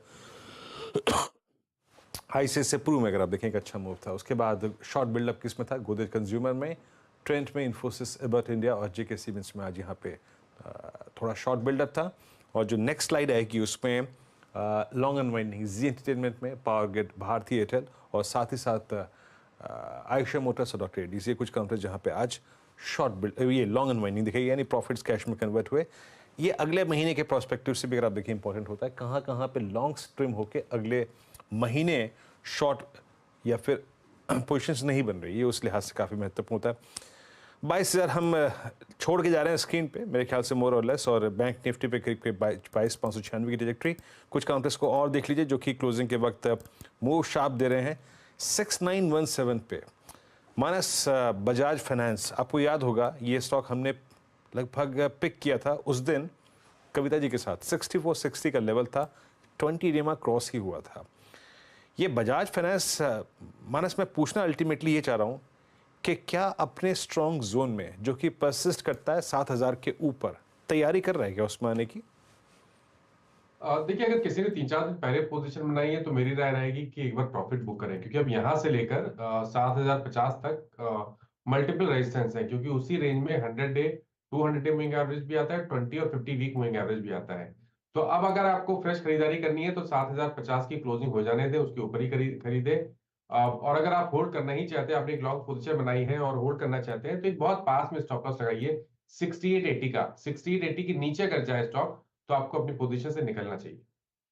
ओके चलिए अब एक काम करते हैं, आपको कुछ बैन के अपडेट्स बता देते हैं क्योंकि काफ़ी स्टॉक्स बैन में एंट्री करने वाले हैं एक्सपायरी से जस्ट एक दिन पहले। 4 stocks, Indus tower 109% positioning, Manappuram finance 102% positioning यहाँ पर, नैल्को में 96% पोजीशनिंग और borderline case India cement 95% position यहाँ पर।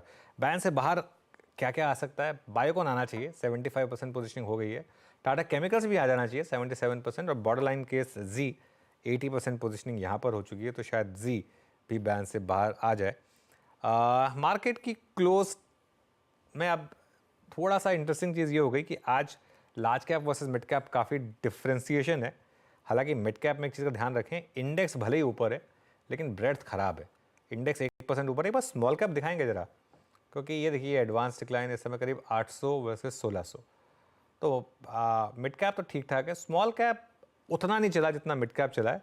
लेकिन ये इंटरेस्टिंग है कि ऐसे इंडेक्स ऐसे कर रहे हैं लेकिन मिड कैप और स्मॉल मार्केट ब्रेड्थ ख़राब है। टाटा केमिकल्स लेकर आइए एक बार ज़रा। टाटा केमिकल्स अब करीब करीब 4% ऊपर, शायद मार्केट ये प्राइसिंग कर रहा है कि ये बैन से बाहर आएगा। मयूरेश हैं क्या हमारे साथ? मयूरेश, टाटा केमिकल्स एक बार इसका 1 महीने का चार्ट देखिए ज़रा, क्योंकि एक बड़ी रैली हुई वो एंटिसिपेशन में कि टाटा सन्स का IPO आएगा, फिर उस पर पानी फेरा गया, फिर ये बैन में आ गया। ज़रा इसका 1 महीने का चार्ट देखते हैं टाटा केमिकल्स का, देखिए कितनी वॉलेटिलिटी है यहाँ पर। क्या व्यू होगा इस स्टॉक पर? न्यूट्रल व्यू होगा अनुज जी। आई थिंक रीजन बहुत सिंपल है, क्योंकि जो नतीजे आ सकते हैं ये थोड़े सॉफ्ट हो सकते हैं। जो Q3 के नतीजे थे ये बिल्कुल सॉफ्ट थे टाटा केमिकल्स के लिए। सोडा ऐश की कीमतें, सोडियम बाइकार्बोनेट की कीमतें भी अच्छी खासी नीचे थी। रियलाइजेशन इसलिए नीचे थी क्योंकि utilization levels across plants because of lower demand has been lower, और एक्सपेक्टेशन ये है कि कोई जल्दी रिस्पाइट नहीं आएगी। ऑब्वियसली आई थिंक चाइना एक बहुत बड़ा कमोडिटाइज प्ले रहता है जहाँ तक सोडा ऐश रहता है, और सप्लाईज काफी अच्छे खासे रहते हैं। तो आई थिंक प्रेशर पॉइंट्स बने रहेंगे जब तक डिमांड में फुल फ्लेज रिकवरी नहीं आती। जो सॉल्ट का कारोबार है तो वहाँ पे एक ठीक ठाक बिजनेस हम एक्सपेक्ट कर सकते हैं। और जो ये केपेक्स कर रहे हैं अगले 2 या 3 वर्षों के लिए, इंक्लूडिंग HDS जो इनका सिलिका का बिजनेस है, हाई मार्जिन वाला बिजनेस है, बट आई थिंक जो इंक्रीमेंटल केपेक्स होगा उसके नतीजे आपको शायद 1.5 या 2 वर्षों के बाद ही शायद बैलेंस शीट पे देखने मिले। तो जो इनकी इंटरनेशनल ऑपरेशंस हैं कीनिया छोड़ के, मुझे लगता है UK US has clearly been struggling, और शायद ये पेन पॉइंट कंटिन्यू हो at least in the coming 2 quarters. तो एक रिस्पाइट जैसे मैं देख रहा हूँ, क्योंकि गिरावट भी बहुत ज्यादा हुई थी स्टॉक में, बट नंबर्स कुछ खास आने की मैं उम्मीद नहीं रखता। और इसलिए I think there are better place, जैसे मैंने कहा मार्केट में कोई कैपिटल गुड कंपनीज हैं, रियल एस्टेट एंसिलरी स्टॉक्स हैं, ऑटो एंसिलरी स्टॉक्स हैं, जो शायद थोड़ा बेहतर प्रदर्शन दिखा सकते हैं at least from a Q4 earnings perspective. Okay, Tata chemical. और याद रखिएगा बिग टिकट साइज स्टॉक्स का आज दिन था। लुक एट इंडिगो, करीब 6% ऊपर, शानदार move, all time high. Pidilite 3008, all time high. और एक और स्टॉक आपकी स्क्रीन पे आएगा, दैट डिक्सन टेक्नोलॉजीज, जिसका जिक्र मैं आई थिंक 2 बजे की समरी में कर भी रहा था। शार्प मूव, और ये इसकी ऑल टाइम हाई ट्रजेक्टरी है। तो कुछ बिग टिकट साइजेस के स्टॉक्स की कैटेगरी में आज ये कुछ ऑल टाइम हाई लगे। श्रीकांत, आपका व्यू पिडिलाइट पे या फिर डिक्सन पे, इन दोनों में से ज़्यादा अच्छा, बेहतर, चेस करने लायक, मतलब अप्रैल के महीने के प्रोस्पेक्टिव से लग क्या रहा है? बिल्कुल। तो वीरेंद्र, इनफैक्ट देखा जाए तो टेक्निकली दोनों स्टॉक काफी शानदार प्लेस्ड है। टेक्निकली अगर देखा जाए तो मैं कहूंगा कि सबसे पहले अगर इन लेवल्स पे अगर किसी स्टॉक को खरीदना है तो डिक्सन को लिया जा सकता है। उसका सबसे बड़ा रीजन यही है कि इसमें जो वेरिएशन आ रही है वो काफी बड़ी वेरिएशन है, प्राइस वेरिएशन, और साथ ही साथ एवरी टाइम एक करेक्शन के बाद स्विंग हाई क्रॉस हो रहा है। तो ये क्लियरली इंडिकेट कर रहा है कि ये स्टॉक आने वाले दिनों में और भी बढ़त बना सकता है, और कम से कम 7700 तक के लेवल्स ये दिखा सकता है। तो अगर अप्रैल महीने के लिए अगर किसी एक स्टॉक पे अगर बेट लेना है तो मैं कहूंगा डिक्सन टेक्नोलॉजी पे एक लॉन्ग की पोजीशन बनाई जा सकती है। 7000 के करीब का स्टॉप लॉस रखें और टारगेट्स रखें 7500 और 7700 के। Okay, Dixon technologies, I think जब मैंने कंपैरिजन की बात करी Pidilite versus I think Dixon, तो यहाँ पर श्रीकांत पिक करते हुए डिक्सन को, डिक्सन ने आज अपना एक स्विंग हाई जो कि 7 मार्च का था उसको बाइसेक्ट करके एक अच्छी क्लोजिंग दी है। और निफ्टी बैंक जो कि इस वक्त ऑलमोस्ट डे लो नहीं तो डे लो की ट्रेजेक्ट्री के आसपास है, इसका दुख एक ही है और वो है HDFC बैंक 1424 पे। बट मेरे को एक आई थिंक जो प्रश्न बस इस क्लोजिंग से पहले थोड़ा सा पूछना था और मैं शायद प्रशांत से पूछना चाहूँ, कुछ ऐसे ही स्थिति प्रशांत लास्ट वीक इंडसइंड बैंक के थे। इंडसइंड बैंक ने उस वक्त अपना 200 एक्सपोनेंशियल मूविंग एवरेज छुआ और वहाँ से पुल बैक दिया और वो 1440 का प्राइस था, 80 रुपये का स्विंग मिला हमको। एग्जैक्टली यही परिस्थिति एक हफ्ते बाद एक्सिस बैंक की, एग्जैक्टली यही पैटर्न था, यही प्राइस था, यही एवरेज था। आपका व्यू एक्सिस बैंक पे क्या बन रहा है इस वक्त? Let us have comparison cross chart रखिएगा स्क्रीन पे एक बार। तो वीरू जी, अगर हम एक्सिस, दोनों ही स्टॉक्स में एक चीज कॉमन थी कि इनको 200 दिनों के एवरेज पे आने के पहले एक स्ट्रॉन्ग अपमूव हो चुकी थी और बिकवाली में कोई बड़े वॉल्यूम्स नहीं थे। तो अगर हम अभी एक्सिस को देखें, हम करीबन 1040-42 पे और ऑलमोस्ट 1020 पे 200 दिनों के एवरेज प्लेस्ड है। मुझे लग रहा है बहुत अच्छा रेस टू रिवॉर्ड है। यहाँ से अगर 1020 का हम स्पॉट क्लोजिंग का भी स्टॉप लॉस रखें तो जो टारगेट आप रख सकते हैं वो कम से कम यहाँ से 1090 का रख सकते हो, जहां पे डेली चार्ट पे गैप है और ऑलमोस्ट उसके थोड़ा आसपास 20 दिनों के एवरेज भी प्लेस्ड है। तो ओवरऑल रिस्क रिवॉर्ड काफी अच्छा बन रहा है। मुझे लग रहा है थोड़ा सा एक कूल डाउन हो जाए, 1035-30 के जोन में मिले तो अच्छा लेवल होगा इस स्टॉक को ऐड करने के लिए। अच्छा, अब कुछ और स्टॉक्स की बात करते हैं। वैसे वीरू, एक चीज़ है, स्टॉक ढूंढना थोड़ा मुश्किल हो रहा है लास्ट के 5-6 मिनट में। मार्केट इतना ज़्यादा बिल्कुल जिसे कहते हैं ना, एक नैरो बैंड में आ गया है। और अनुज जी, जब ये प्रश्न मुझसे पूछा तो मैं ही सोच रहा था कि खैर मंगल तो निकल गया, बुध बृहस्पतिवार भी निकालना है अनुज, है ना। ऑप्शन राइटर्स के मजे हैं, अब देखते हैं अगले 2 दिन क्या करेंगे। ऑप्शन राइटर्स के मजे हैं, लेकिन वाकई टफ है वीरू, मार्केट टफ है ये। और कुछ 2-3 स्टॉक्स मेरी नज़र में आ रहे हैं। एक बार HDFC बैंक का, अच्छा HDFC बैंक पर नज़र रखिए, क्योंकि ये स्टॉक जो है ना, ये फिर से थोड़ा सा तंग करने की तैयारी कर रहा है और अब 52 वीक लो से सिर्फ 4% ऊपर रह गया ये स्टॉक। इस चीज़ का ध्यान रखिएगा।